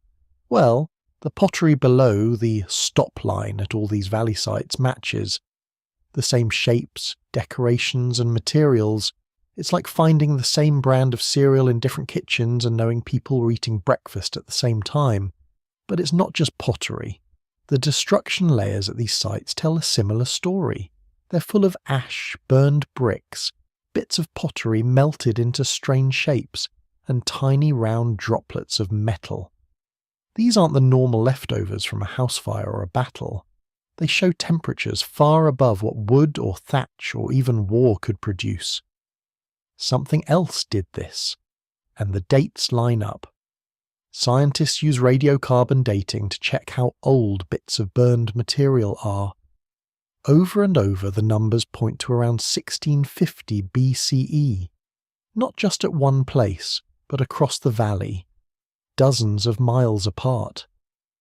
The fire came, and then everything stopped. What about the land itself? The Jordan Valley used to be famous for its rich soils. The Bible even calls it well-watered, like the garden of the Lord. But right after the disaster, the landscape changed. There are signs of salty soil, salinity, as scientists call it. You see, when the blast hit, it likely churned up the ground. It could have thrown salty muck from the nearby Dead Sea across the land. When that salty layer settled on the fields, nothing grew. Not barley, not wheat, not even weeds. This isn't just a guess. Soil tests from the area show a spike in salt right at the same time the cities died. In some places, the salt levels are 6 times higher than normal. That's enough to kill crops for years. Even today, if a field gets a heavy dose of salt, it can take decades, sometimes centuries, for the land to recover. Back then, with no modern tools or chemicals, people had no way to fix it. Their farms turned into deserts. And it's not just the soil. The blast itself left traces in the ground. Scientists have found tiny pieces of glass called trinitite. Normally, these only form during nuclear explosions or meteor impacts. They come from sand and stone melting in extreme heat, over 3,000 degrees Fahrenheit. That's way hotter than any campfire, house fire, or even a city burning in war. Some of these glassy pieces are mixed with strange minerals, melted together by temperatures you can't get on purpose with Bronze Age technology. Even today, you'd need special equipment to make them. But they're right there, in the destroyed cities, mixed with the ash and collapsed buildings. There's more. Remember those tiny metal balls? They're called spherules. They form when metals like bronze or iron melt, get blasted into the air and cool quickly as they fall. You can make them in a lab by vaporizing metal with a laser. But these spherules are ancient. They're scattered across the destruction zone, showing up in places miles apart. Each one is a little time capsule, a frozen drop of metal from the moment everything changed. And then there's the shocked quartz. This is a special type of sand grain. Under a microscope, it looks twisted and cracked in a way that only happens under extreme pressure. You don't get shocked quartz from a house fire or even a volcanic eruption. You get it from an impact, something slamming into the ground or exploding with unbelievable force. The only other places we find this are at known meteor craters or nuclear test sites. So now we have a list. All the towns in the valley destroyed at once. A sharp stop in pottery and building styles, ash, melted glass, and metal spherules in the same layers everywhere, salt in the soil, shocked quartz, and a long empty silence after. That's a mountain of evidence, not for a slow decline, but for a single sudden disaster. But what happened next? After the fires and the blast, the survivors, if there were any, faced a new problem. Famine. With the crops dead and water poisoned by salt and ash, nobody could grow food. The animals died or were driven off. Wells turned brackish. The valley, which once fed thousands, became a place to avoid. Archaeological surveys show something remarkable. For about 600 years after the event, the entire region was mostly empty. No new towns, no new temples, no sign of people farming or trading, just the ruins slowly wearing down under wind and sun. It's as if a giant hand swept the board clean and nobody wanted to play there again. Compare that to other disasters. Usually when a city falls to war, fire or earthquake, people rebuild, sometimes right away, sometimes after a few years, but not here. The Jordan Valley was left alone. People skirted around it, chose other places to live. The story of the blast must have spread. Maybe people called it cursed, or haunted, or just unlucky. Maybe they told stories to warn their children. Either way, the land stayed empty. Now, let's talk about the trade routes. Before the disaster, this region was a crossroads. Caravans moved north and south, carrying copper, tin, spices and cloth. Taxes and tolls from these routes made the cities rich. But after the blast, the roads went quiet. Traders found new paths around the valley. The whole economy shifted. Cities to the north and south had to adjust. The loss of the Jordan Valley rippled out for hundreds of miles, and the effects didn't stop at the border.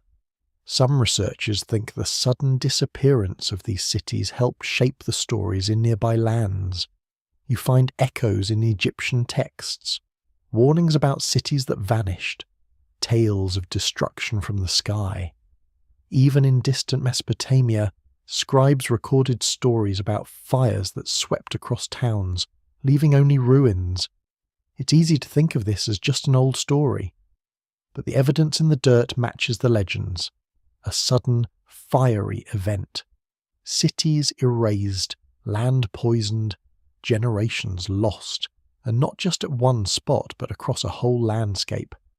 Let's look closer at one of the towns, Bab ed-Dra. This site sat on the edge of the Dead Sea, a few miles south of Tal el-Hammam. Before the disaster, it was full of life. Houses packed close together, big storage rooms for grain, burial towers for the dead. When the blast came, the city ended instantly. The ruins show the same melted pottery, the same ash, the same odd glass as everywhere else. But Bab ed-Dra also had hundreds of tombs. When archaeologists opened them, they found something strange. The burials stopped suddenly. No gradual decline, no sign people were moving away. Just a hard stop. The last burials matched the date of the blast. After that, nothing. The people didn't come back, even to bury their dead. Move west to Numaira, another city near the same salt flats. Same story. Thriving community. Sudden end. The destruction layer is full of melted mud brick. The walls are knocked outward, as if hit by a giant invisible hammer. The roofs are gone. Everything flammable is gone. The only things left are the stones and ash, and those same metal spherules, scattered like breadcrumbs across the site. Even the wild animals vanished. Usually when people leave, nature takes over. Jackals, birds and plants fill the gap. But for generations the land stayed mostly empty. The salt did its work. Only the hardiest weeds survived. The valley's old nickname, the Garden of the Lord, became a sad joke. Now, you might wonder, was it just the blast and the salt? Or did something else scare people away? Some researchers think there was a wave of disease after the disaster. Burning sulfur and ash can create toxic air. Water supplies fouled by chemicals may have caused sickness. If people tried to return, they might have gotten sick and left again. The area's bad reputation only grew. Let's pause and imagine a traveller walking through the valley 100 years after the event. The ruins are still there, half buried but visible. Blackened stones, sharp bits of glass in the sand. Nothing grows. The air feels heavy. The traveller hurries through, not wanting to linger. At night, he tells a story around the campfire. This is the place where fire fell from the sky, where cities vanished in a single day. The story survives, even as memories fade, and this is where the science meets the legend. The destruction was so complete, so sudden, that it became a story everyone heard. It wasn't just about Sodom. It was about a whole lost region, a land that went from wealth to emptiness in the blink of an eye. Let's talk numbers. At its peak, the Jordan Valley might have held 40,000 people, maybe more. After the disaster, that number dropped to almost zero. The valley was empty for centuries. When people finally came back, they built smaller villages, not big cities. The memory of what happened shaped how they lived. They avoided the old ruins. They farmed carefully, watching for signs of salt in the soil. And the traces of the blast never fully faded. Even now, archaeologists find layers of strange glass, bits of melted metal, and salt crusts that shouldn't be there. The magnetic signature in the ground is still detectable, showing that something massive happened. A fingerprint left by a disaster nobody could have understood at the time. All these clues add up. The destruction wasn't just local, it was regional. It wiped out communities, ended trade, poisoned land, and left a mark that lasted 600 years. The silence that followed wasn't just absence, it was a wound that took centuries to heal. Sometimes, when you read the old stories, they sound too big to be true. Cities destroyed in a day, land turned to salt, people afraid to return. But the science lines up with the legend. The evidence in the ground tells the same tale. Not just one city lost, but a whole region erased, almost overnight. And that's the real paradox of Sodom. It's not just about sin or judgment or one unlucky city. It's about a disaster so big that it changed everything around it. A single moment of destruction that echoed for centuries. A story written not just in words, but in ash, glass, and silence. After the fire came the silence. And that silence lasted for centuries. So now we're left with this long silence. Not just a quiet year or two, but hundreds of years, where the Jordan Valley seems to vanish from the map. People didn't come back. No new cities rose from the ashes. Farmers, traders, travellers, they all avoided this stretch of land. It's rare for a place so rich, so important, to stay empty that long. The question is, why did the silence last? What kept people away for so many generations? Let's break it down. One clue comes from the ground itself. When archaeologists dig into the soil after the disaster, they find not just salt and glass, but a total lack of human activity. Usually after a city falls, you see signs of squatters or small groups moving in. Maybe a shepherd's camp, maybe a few new graves. Here, though, there's just nothing. The layers are flat. Wind and rain pile up dust over fallen walls, but nobody comes to clear it. That's unusual. Ancient people were practical. If land was good, they would use it, even if it meant dealing with a few old ruins. What about the animals? Sometimes, when humans leave, animals move in fast. In other abandoned places, you find animal bones or burrows in the ruins. But here, animal signs are rare. Even the toughest wild goats and donkeys seem to have stayed away. The salt in the soil may have poisoned the plants they ate. With no grass, no seeds, and no water, the valley was a dead zone. Imagine looking out over miles of land and seeing not just empty fields, but nothing alive at all. No birds, no bugs, no green anywhere. Just silence. Now, let's look at the climate. Was there a drought?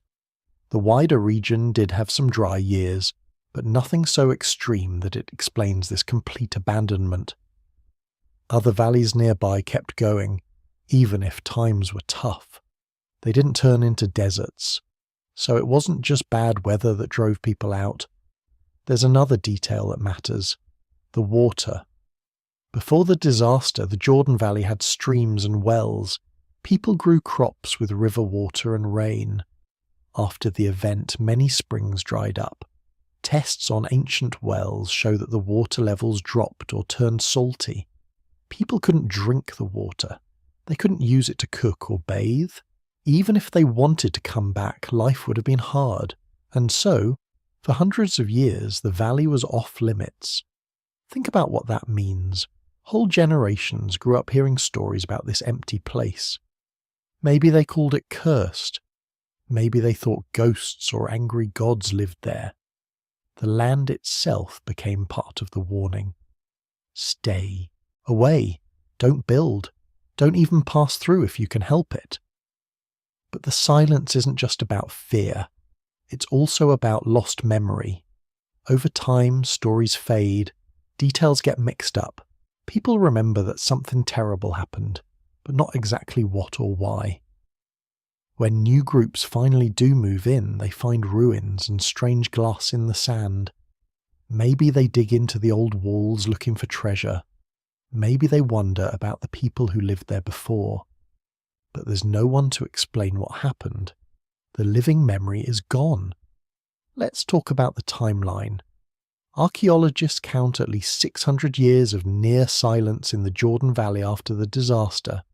Just to put that in perspective, that's like if a city was wiped out in the year 1400 and nobody moved in again until the 2000s.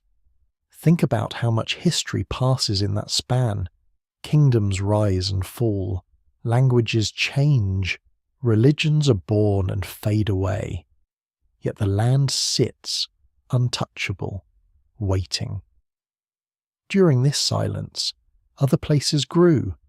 Cities sprung up to the north and south of the valley. People built new trade routes that skipped the ruined land altogether. Some of these new towns may have owed their success to the disaster. When the old cities died, their neighbours got a boost. They scooped up the trade, the farmland, the power. But even as life returned elsewhere, the Jordan Valley stayed empty.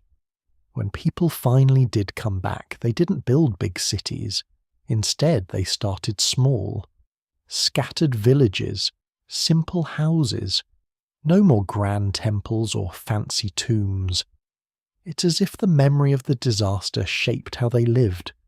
They didn't trust the land. They were careful, always watching for signs that things might go wrong again. And the new settlements avoided the ruins. They built at the edges, not on top of the old cities.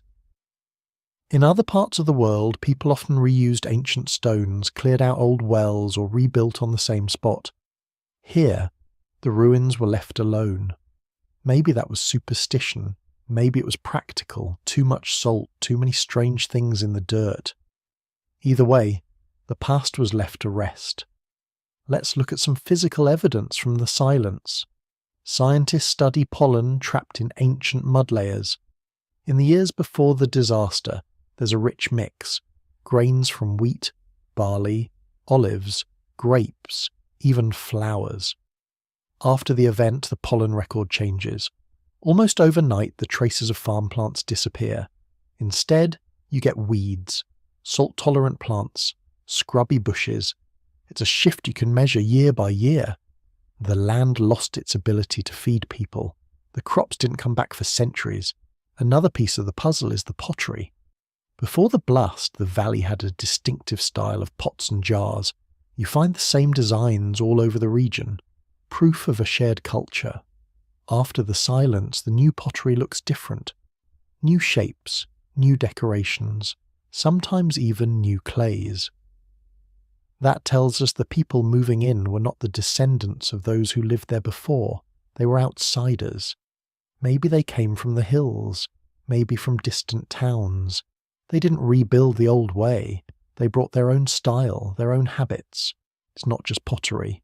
Tools, too, changed. The stone and bronze tools found in post-disaster layers are simpler. Fewer fancy weapons, fewer big storage jars. No sign of the wealth that marked the old cities. It's like the valley started over at a lower level, working its way back up from scratch. What about writing? The old cities had some form of record keeping. Seals and tokens, clay tablets, maybe even early scripts.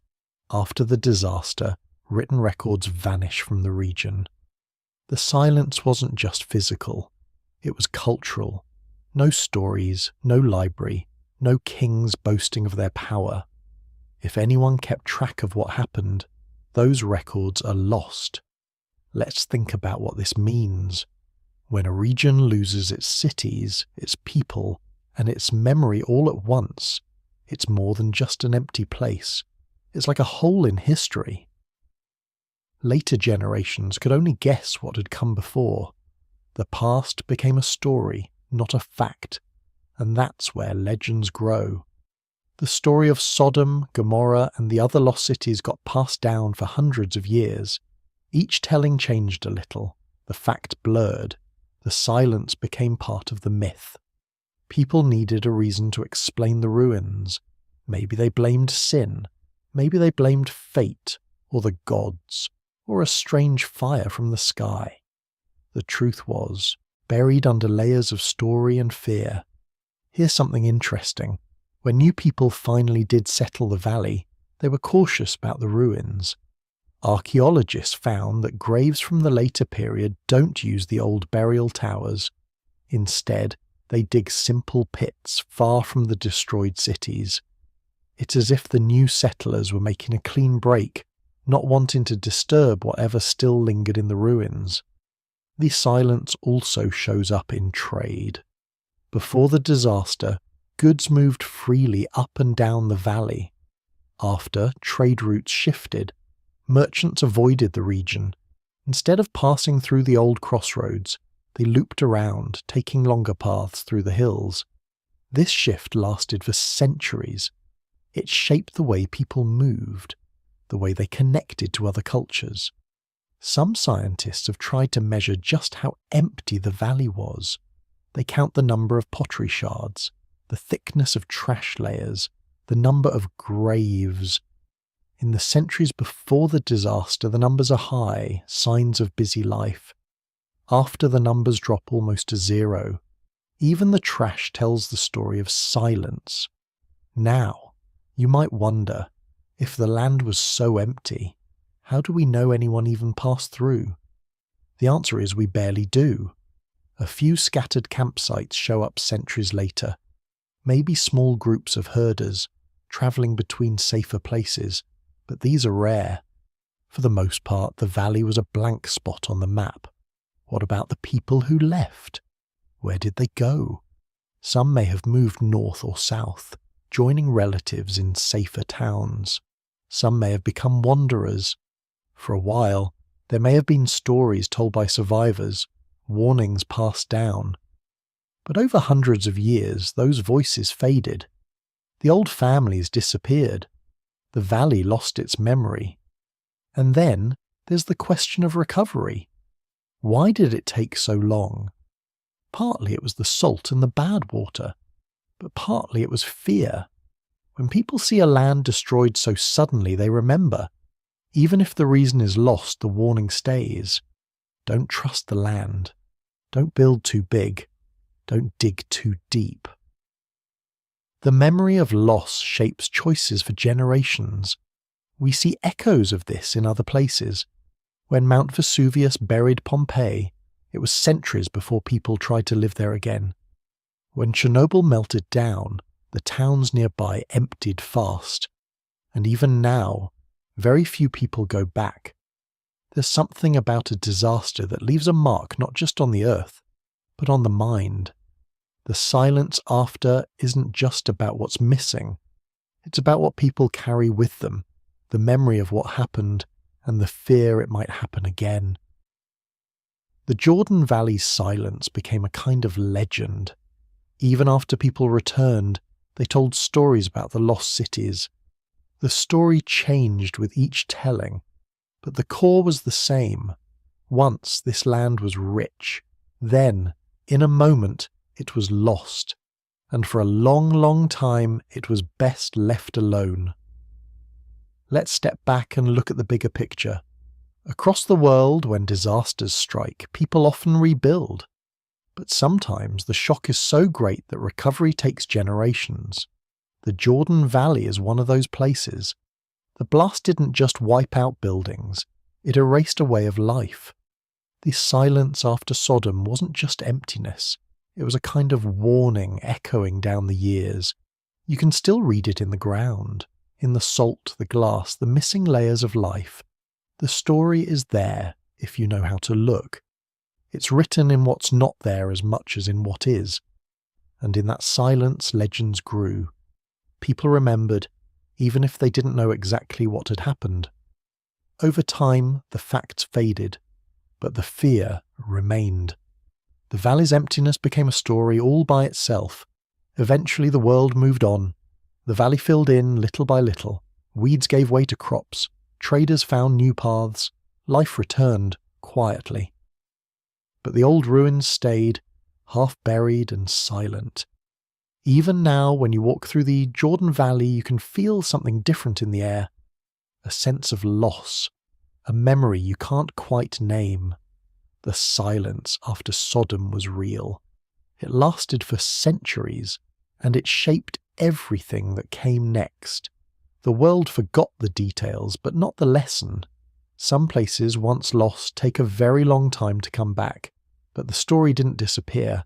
It was passed down, and it changed as it travelled through time. So here's where things get really interesting.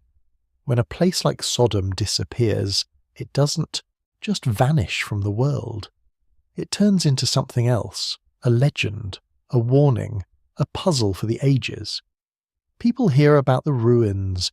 They hear whispers of fire from above, of cities flattened in an instant, of land made dead and empty. And the stories begin to grow. But how does a disaster become a legend? What does it take for a real event to turn into something bigger, something almost mythical? That's what we're digging into now. Not just what happened, but how that moment echoed through time, shaping stories, beliefs, and even the way people understood the universe. Let's start by thinking about how stories survive when people don't. When a city is wiped out, the survivors scatter.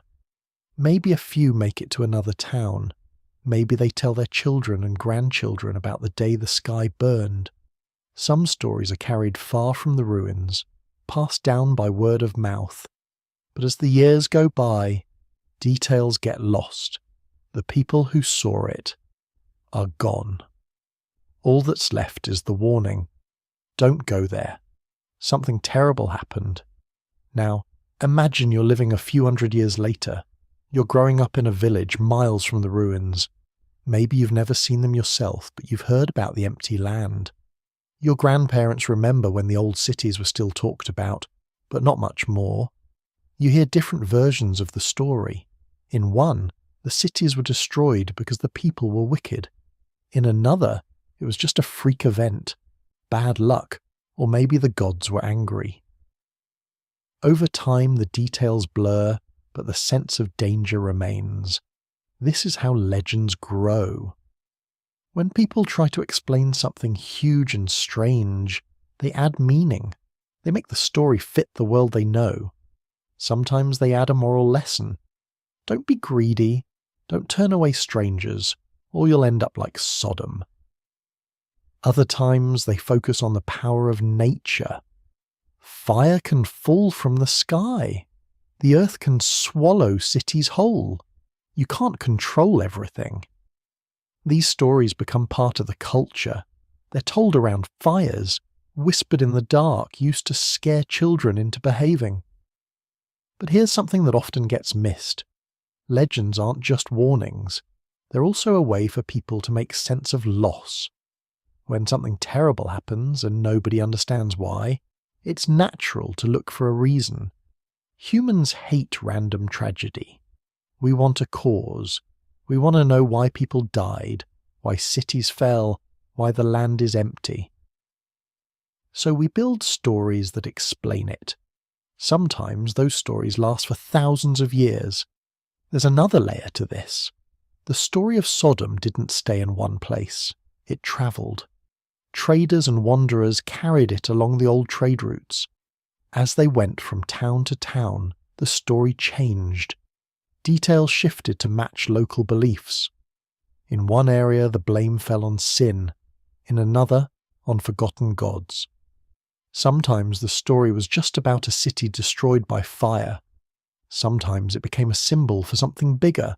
a warning about pride, cruelty, or ignoring the rules.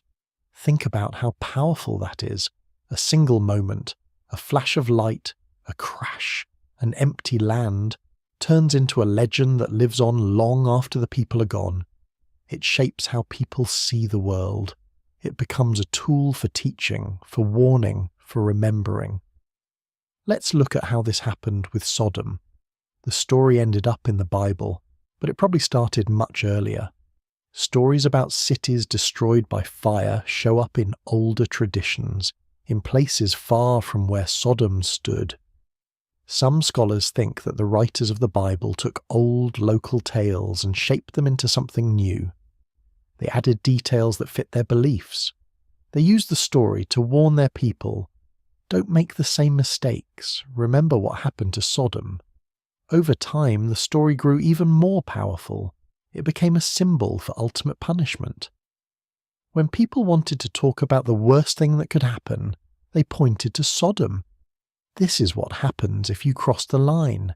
If you break the rules, you risk total destruction. But here's the twist. While the legend focused on morals, on right and wrong, the real danger wasn't moral at all, it was cosmic. The thing that wiped out Sodom didn't care if people were good or bad. It was a rock or a ball of ice from space, moving so fast that nothing could stand in its way. The disaster was bigger than any human choice. This is what makes the story so strange and so important. People needed an explanation. They needed a reason for the destruction, so they built one. They gave it meaning. But the truth is, sometimes the universe doesn't give us reasons. Sometimes things just happen. Disasters can strike at random. City can vanish in a heartbeat and no one is to blame. Let's step back and look at other stories like this. Across the world, ancient people told tales of cities lost in a single night. Atlantis sinking beneath the sea. Pompeii buried under ash. Whole kingdoms swallowed by earthquakes, floods, or fire from the sky. In each case, the facts and the legends get mixed together. Sometimes the disaster was real. Sometimes it was a warning or a way to explain ruins that nobody could remember building. Sodom is just one example. Its story survived because it was so dramatic. Fire from the sky, a city reduced to ash, land that stayed empty for centuries. It's the kind of story that sticks in your mind even if you don't know the details. Now let's talk about how stories like this shape our view of the past. When archaeologists find ruins, they look for clues about what happened. But they also pay attention to the legends. Sometimes the stories point them to places worth digging. Other times the legends get in the way, making it hard to see the real facts. With Sodom, the legend and the science line up in strange ways. The story says fire fell from heaven. The ground says there was a massive blast, hotter than anything humans could make at the time. The legend says the land was cursed and stayed empty. The science says the land was poisoned by salt and glass, and people avoided it for centuries. The match isn't perfect, but it's close enough that people wonder, did the legend preserve a memory of a real event? Here's where things get even more interesting. The story of Sodom didn't just stay in ancient texts. It shaped how people thought about disasters for thousands of years. Whenever something terrible happened, a city burned, a flood wiped out a village, people reached for the story. They compared their own loss to Sodom's. This is just like what happened in the old days. We must have done something wrong. The legend became a framework for understanding tragedy. This is a pattern you see everywhere. Humans are storytellers. When faced with something too big to understand, we reach for old tales. We use them to make sense of new events. We look for patterns, even when the cause is just random chance. Let's look at how the legend changed over time. Early versions focus on fire and destruction. Later, the story adds details about sin, angels, and warning signs. Each new version reflects the values and fears of the time. When people worried about outsiders, the story warned about not welcoming strangers. When people feared the anger of the gods, the story became a lesson in obedience. The same basic event, a city destroyed, turned into a story that could mean many different things depending on who told it. There's something powerful in that flexibility. The story of Sodom could be used by anyone, for any purpose. It could warn kings not to get too proud. It could remind ordinary people to follow the rules. It could explain why a stretch of land was empty and strange. It could even comfort people after a disaster by saying, "This isn't new. It happened before. People survived. Life goes on." But underneath all the layers, the real danger was always there. A force from beyond the earth. Something so big and random that no one could see it coming. Today, we know more about these threats. We track asteroids and comets. We understand that impacts from space have happened before and will happen again. But in the ancient world, there was no way to see it coming. No warning, no defense. The story of Sodom is a reminder. Sometimes the universe just acts, and we're left to pick up the pieces. Now here's a thought. What if the legend survived because people needed it to? Not just to explain the ruins, but to help them live with fear. If you believe a disaster happened because of a mistake, because someone broke a rule, you feel safer. You think, if I follow the rules, maybe it won't happen to me. It's a way to take control over chaos. The legend gives you a handle, something to hold on to, even if it's not true. But what if the real lesson is different? What if the story of Sodom is really about humility, about accepting that some things are bigger than us? That sometimes disaster comes with no warning, no reason, and no escape? Maybe that's why the story sticks with us. It reminds us that we're small, that the world is unpredictable, and that we should value what we have while we have it. Let's go back to the ruins for a minute. Imagine walking through them, centuries after the disaster. The walls are half buried in dust. Strange glass crunches under your feet. The air is still. You don't know exactly what happened here, but you feel the weight of time. You sense that something big went wrong. Maybe you tell your friend about the ruins when you get home. Maybe you make up your own version of the story. And so the legend grows one step at a time, carried by people who never saw the disaster, but still feel its shadow. This is how history turns into myth. Facts fade. Stories grow. The legend becomes more important than the details. People remember the warning, even if they don't remember the truth. And there's a final twist. The danger that destroyed Sodom is still out there. We like to think we're safe now. We have science. We have warnings. But every so often, a rock from space reminds us that we're not in control. Chelyabinsk in 2013, Tunguska in 1908. Both were airbursts, smaller than what hit Sodom, but still huge. Windows shattered. Forests flattened. If one of those landed near a city, the legend would start all over again. So what does Sodom really mean? It's a warning, yes, but not just about morals. It's a reminder that the universe is bigger than us, that stories are how we cope with fear and loss, that emptiness can be as powerful as presence, and that sometimes what's remembered is not the event itself, but the lesson we take from it. In the end, Sodom became a legend because the truth was too big, too strange, too frightening to face head-on. People built stories to hold the fear, to teach the next generation, to try to keep disaster away. But the real danger was always bigger than any story. It came from the sky, without warning, and it could happen again. And that's why the legend endures, not just as a tale of punishment, but as a memory of something real, something that changed a place forever. The silence after Sodom is gone, but the story keeps echoing. It's written in the stones, in the empty land, in the words passed down from one generation to the next.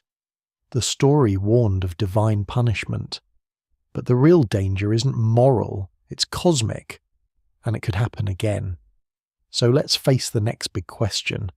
If something like Sodom's disaster happened once, could it happen again? Not just in the same place, but anywhere. It's not just a story about the past. It's a problem for right now. The idea that a city can vanish in seconds, it's not just a legend. It's a real risk, even with all our science and warnings. Here's what makes this scary, but also kind of fascinating. The universe is full of stuff flying around.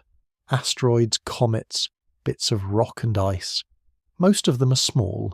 They burn up before they even reach the ground. You see them as shooting stars, just a second's flash across the night sky. But some are bigger, big enough to make a mess if they hit. Now you might think, we'd see it coming, right? We have telescopes, we have space programs. The truth is, sometimes we do, but sometimes we don't. Even today, with all our technology, we miss plenty of objects. Some are dark and hard to spot. Some come from directions we're not watching.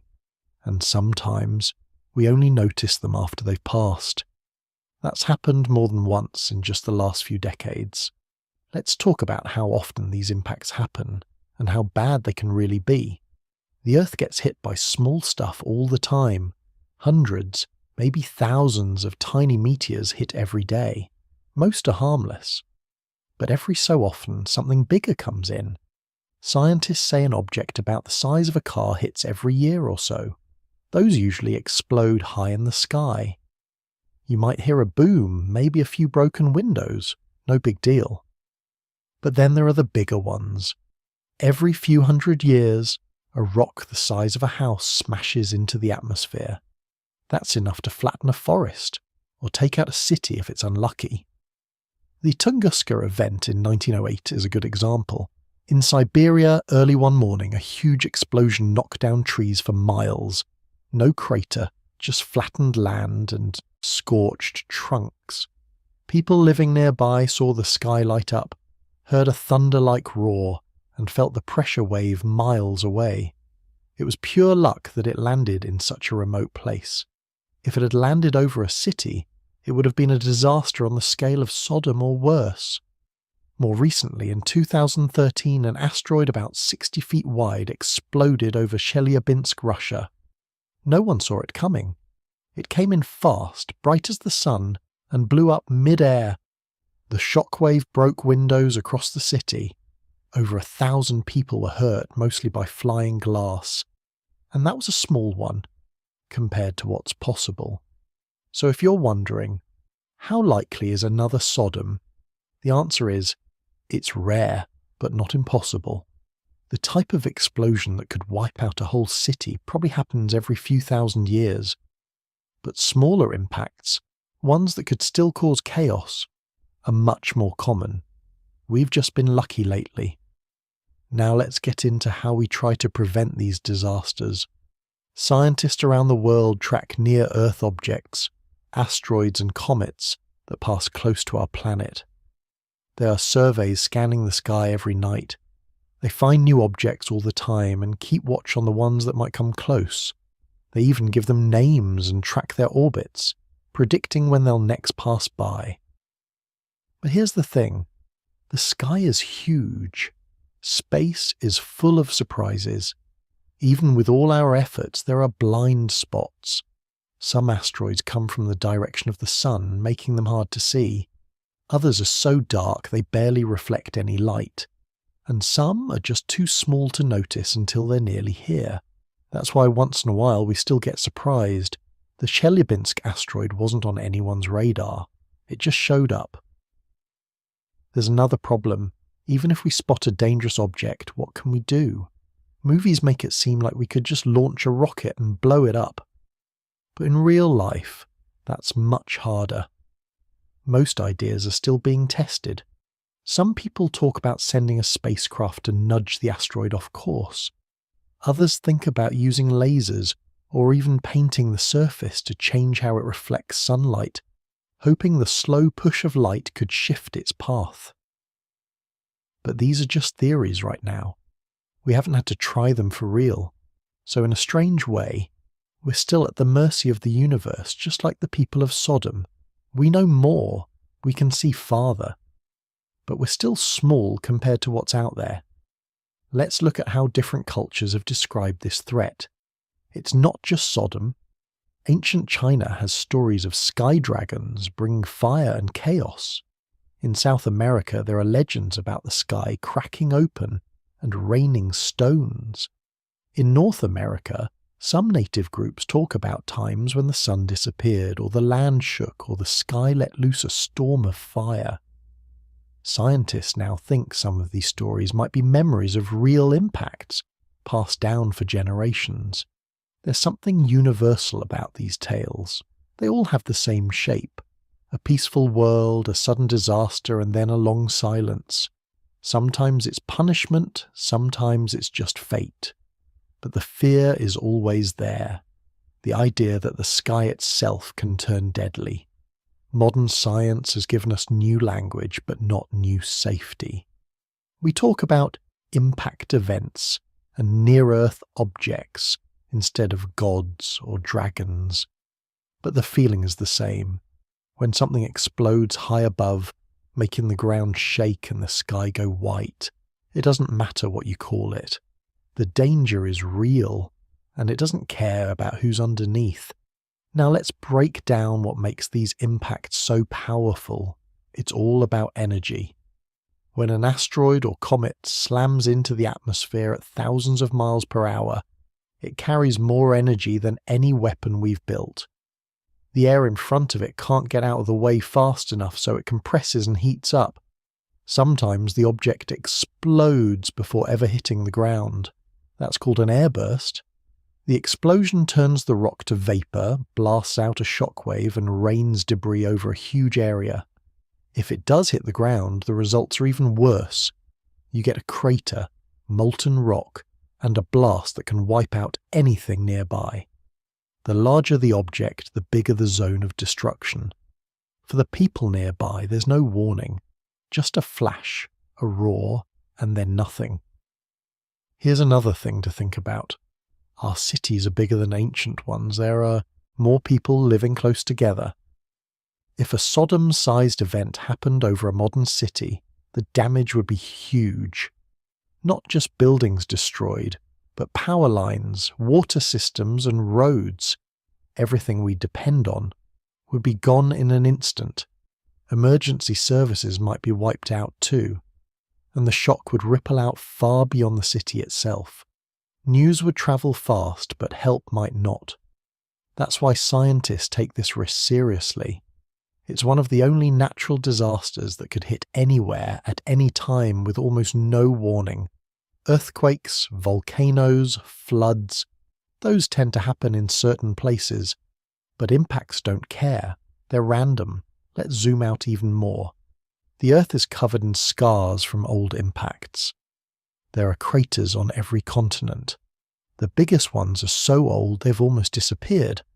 Others are fresh enough that you can still see them from space. The Chicxulub crater in Mexico is over 100 miles wide. It was made by an asteroid about 7 miles across. That's the one that helped wipe out the dinosaurs 66 million years ago. It changed the whole planet. The sky went dark, the climate shifted, and most species died off. That was a once in hundreds of millions of years event. But the smaller impacts, city killers, are much more common. Here's a weird thought.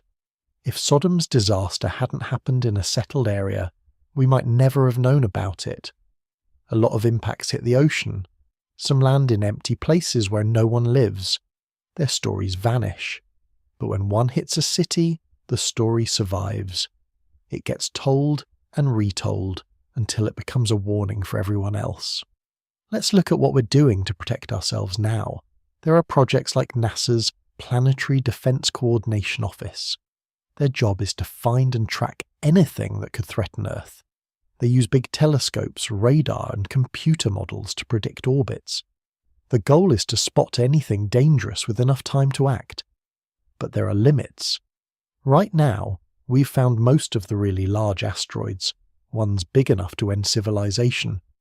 But there are still thousands of smaller objects out there, the size that could wipe out a city or a region. Those are harder to find. There are also international plans. Countries have agreed to share information, warn each other, and work together if something big is spotted. It's one of the few places where almost everyone agrees. If the sky is falling, we have to work together. Even so, there's no way to be fully safe. The system isn't perfect. There are gaps. Funding rises and falls. Some threats might slip through. That's just the reality. So, here's the big question.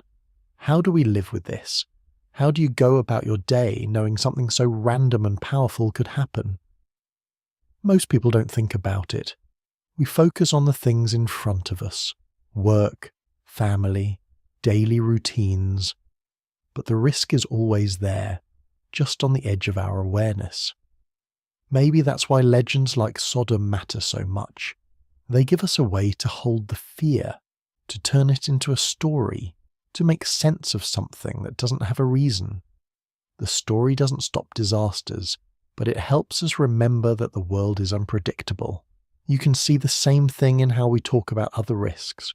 We tell ghost stories about haunted houses, legends about monsters, warnings about the big one when it comes to earthquakes. It's all about making the unknown feel known. If you can tell a story, maybe it won't feel so random. There's another angle to this. Some scientists think that remembering old disasters through stories, ruins, or even DNA might help us survive. If a culture remembers that bad things can happen, it pays more attention to the world. It values warnings. It prepares for things going wrong. That's not a guarantee, but it helps. Let's get philosophical for a minute. What does it mean to know that we're living on a planet that's not entirely safe? That the sky itself can hold surprises? Some people find it scary. Others find it freeing. The universe doesn't play favourites. It's not personal. Disasters don't care who you are, where you live, or what you believe. There's something humbling in that. Some people see it as a call to action. They want to build better warning systems, stronger cities, more resilient communities. Others just want to enjoy life while they can, knowing that nothing is forever, and here's where the past meets the present. The people of Sodom didn't have warning sirens or space telescopes. They couldn't see what was coming. But they left us a message, even if they didn't mean to. Their story survived, not just as a legend, but as a reminder. What happened to them can happen again. Maybe not tomorrow, maybe not for a long time, but the risk is real. That's why, when you hear stories about ancient disasters, it's not just about old ruins or myths. It's about us, our fears, our hopes, our need to make sense of a world we can't control. So could it happen again? Absolutely. The universe is big. Space rocks are everywhere. Sometimes they cross paths with us. We do what we can to watch and prepare, but we can't stop everything. That's just how it is. But there's a strange comfort in knowing this. We're part of a long story, one that goes back before writing, before cities, before memory. Disasters come and go. Stories survive. People adapt. Life continues, even after the worst happens. Think about how much has changed since the days of Sodom. We've built bigger cities, flown to the moon, sent robots to other planets. But in some ways, we're still the same. Watching the night sky, hoping tomorrow will be calm, telling stories to help us sleep. And here's what matters most. Even when the danger is huge, we find ways to keep going. We remember, we plan, we build, we hope. That's what being human is about. So the next time you hear a story about a city lost in a single day, remember, it's not just a warning, it's a piece of the puzzle, a clue to how people have always faced the unknown. And if the sky ever surprises us again, we'll do what humans always do. We'll pick up the pieces, we'll tell the story, we'll keep moving forward, one day at a time. That's the real lesson. Disasters are part of life, but so is survival, so is hope, so is the simple act of looking up at the stars and wondering what's out there. But tonight we're not here to worry, we're here to rest. And there's something peaceful in understanding how time works. When you zoom out far enough, the story of Sodom is just a tiny speck on a timeline that stretches beyond anything we can really picture. If you laid out the whole history of our planet, all the rise and fall of every city, every war, every disaster, Sodom would barely register as a blip. But to the people who lived there, it was the whole world. Everything they knew was wrapped up in that single moment. For us, though, there's a bigger idea hiding behind the story. It's about time. Deep time. The kind of time that's hard to hold in your head. Let's try to put this in perspective. Earth is about 4.5 billion years old. That's 4,500,000,000 years. Try saying that out loud. It doesn't even sound real. If you counted one number every second, day and night, you'd be counting for over 140 years before you reached 4.5 billion.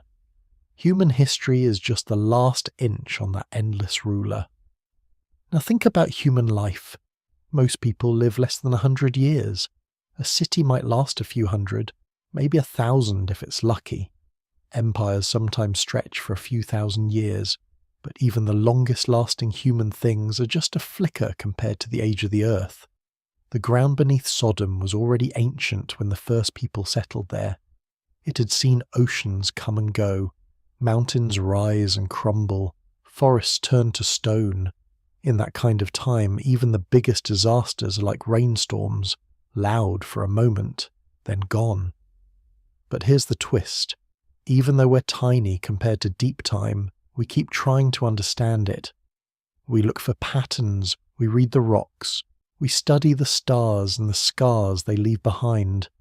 We want to know where we fit in the story. That's why stories like Sodom matter. They're not just about one city. They're about how humans deal with the idea that things end, that what's here today can be gone tomorrow, not just because of war or disease, but because the universe itself is unpredictable. Let's play with some numbers.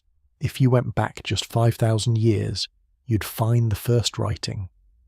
Before that, everything is guesswork. But the Earth had already been spinning for billions of years. Dinosaurs lived and died out 66 million years ago. The first mammals, our distant ancestors, were scurrying underfoot while giant lizards ruled the land. The first modern humans, people who looked like us, showed up maybe 300,000 years ago.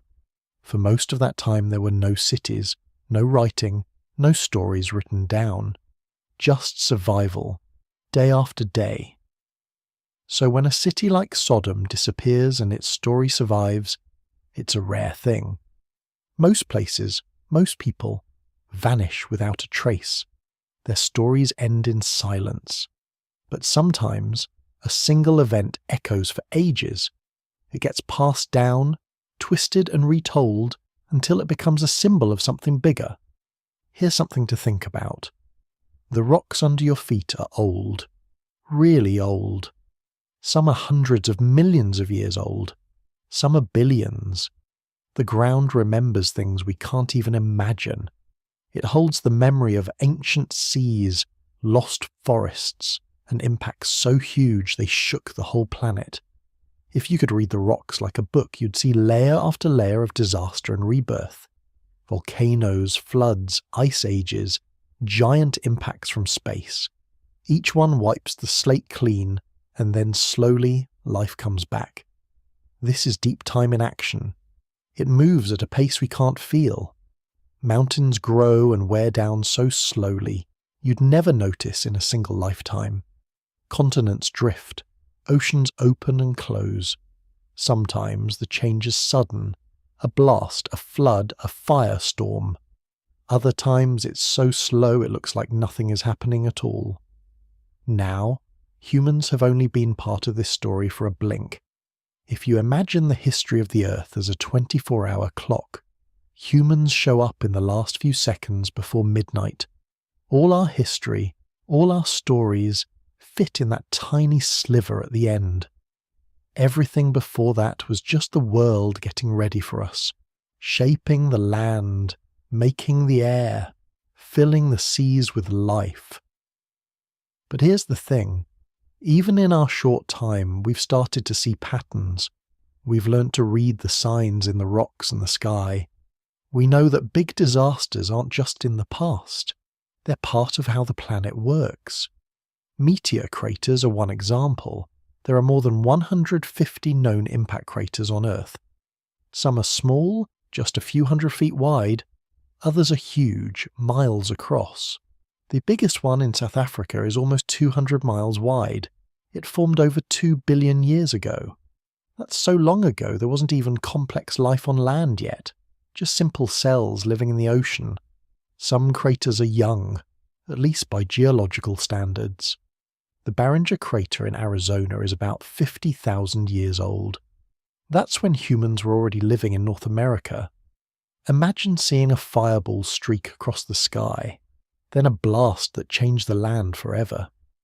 It must have made a mark on the stories people told, but most impacts happen in empty places or long before people were around to watch. The Earth is mostly water after all. Many impacts land in the oceans. Their stories are lost, washed away by the waves. That's why the Sodom event stands out. It happened where people lived. It left a mark in the ruins and in memory.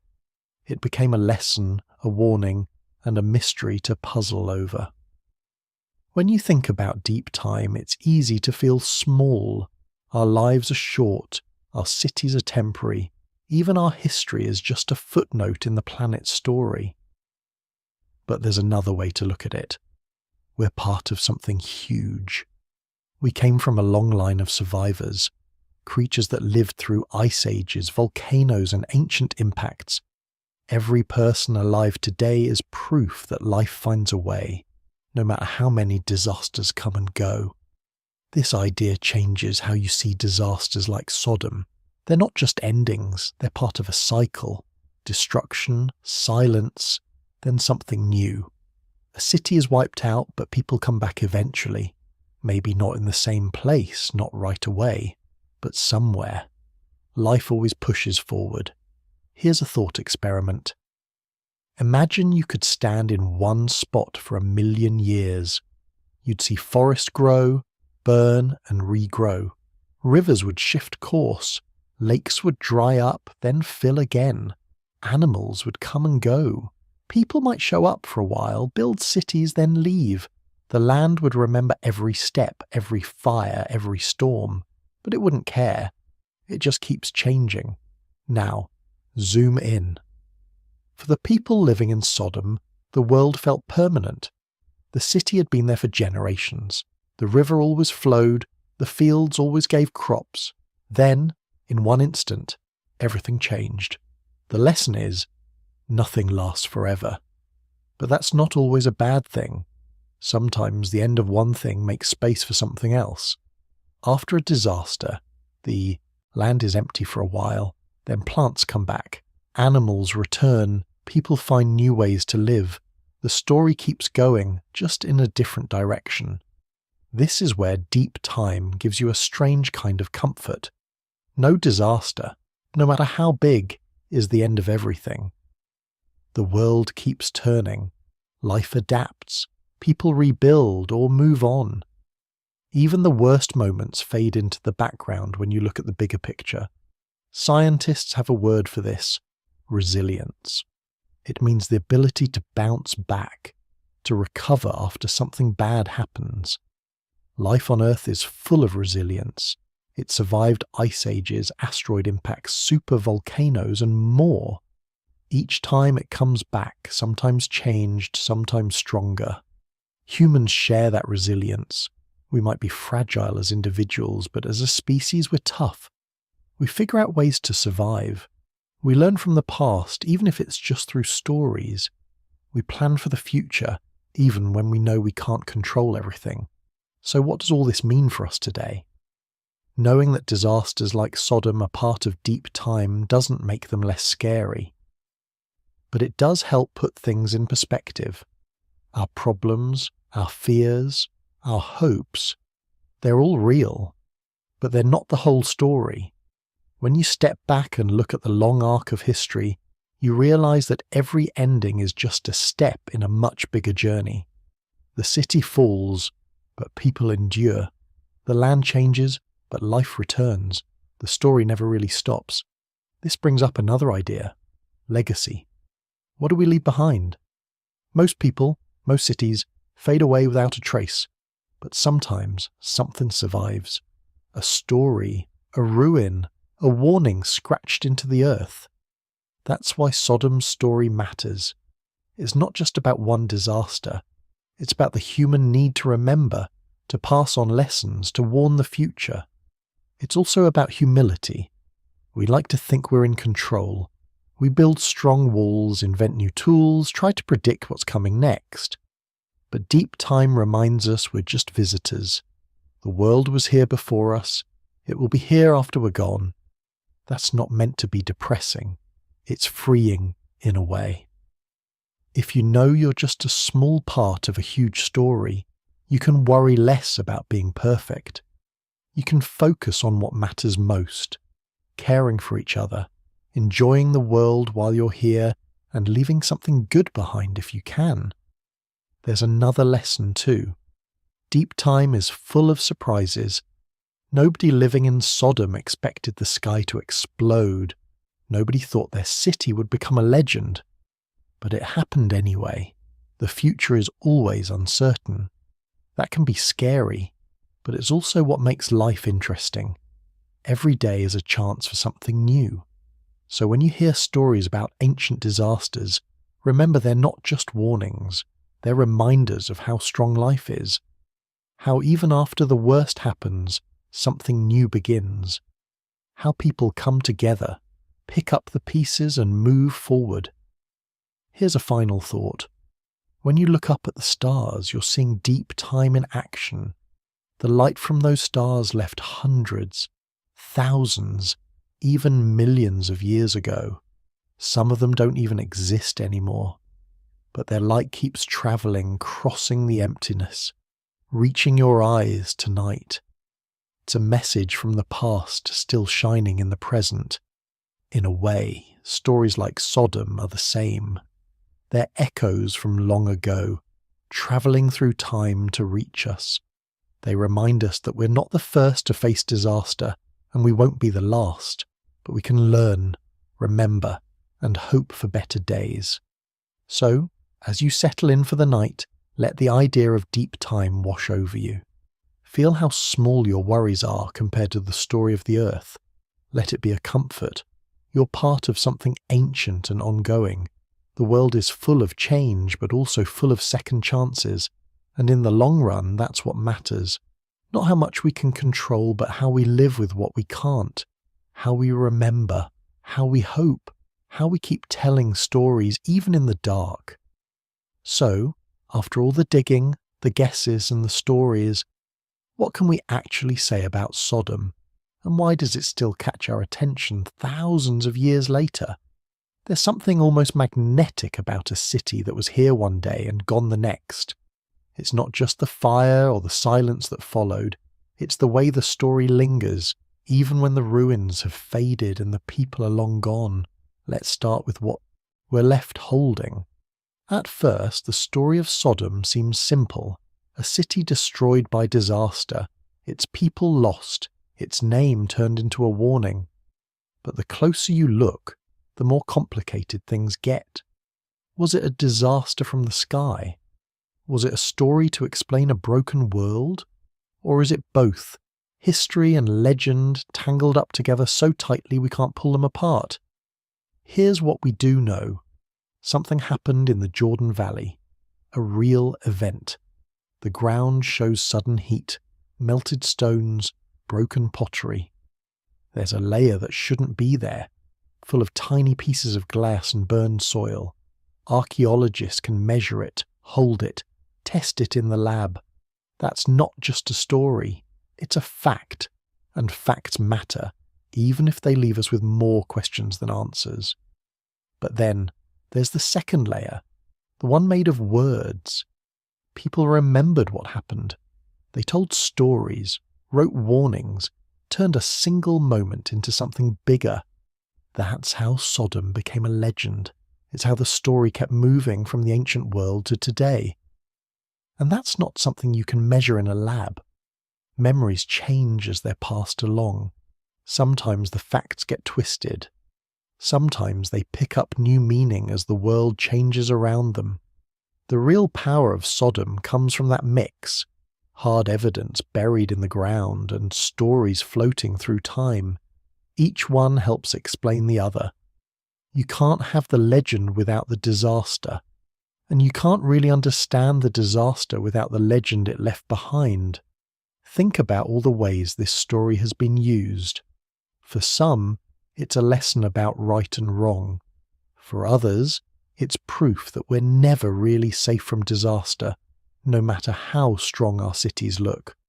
For scientists, it's a puzzle, one that links geology, archaeology, and history in a way you don't see every day. And for most people, it's a reminder that the world can change in an instant, even if you're sure you've built something that will last forever. If you look around the world, you'll find echoes of the Sodom story everywhere. Cities buried by volcanoes, towns washed away by floods, whole regions left empty by war, famine, or disease. Each one has its own legend, its own warning, its own reason for being remembered. But Sodom stands out, partly because the story kept growing. It crossed languages, religions, even continents. It's become a kind of shorthand for disaster, even for people who don't know where the original city stood. There's something else going on too. When you hear about a place wiped away overnight, it stirs up deep questions. What would you do if you saw the sky go bright and the ground shake? If your home was there 1 second and gone the next? These aren't just questions for ancient times. People still face sudden disaster today. Earthquakes, fires, storms, things nobody saw coming. The fear, the confusion, the drive to tell the story afterward, it's all the same. You might wonder, do we ever really learn from these old disasters, or do we just keep repeating the same mistakes over and over? That's a tough one. Humans are great at telling stories about the past, but not always great at listening to the warnings. Still, each time a legend like Sodom gets told, it's a chance for someone to pay attention, to ask, what would I do? Could this happen again? Sometimes that's enough to change a few lives, or even save them. Now, let's flip the question around. Why do we keep coming back to these stories even when they're scary? Part of it is curiosity.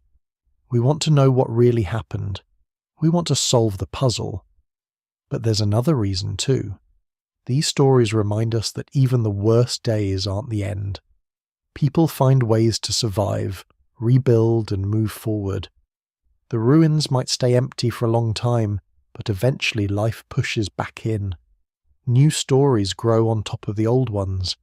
It's easy to get caught up in the details, dates, numbers, broken pots and burned walls. But at the heart of it all is a simple truth. Change is part of life. No city, no matter how strong, lasts forever. No story is ever finished. Each ending leads to something new, even if it takes a while to see what that is. Let's talk about luck for a minute. The people of Sodom probably thought their world was solid. They built walls, planted fields, made plans for the future. Then out of nowhere, everything shifted.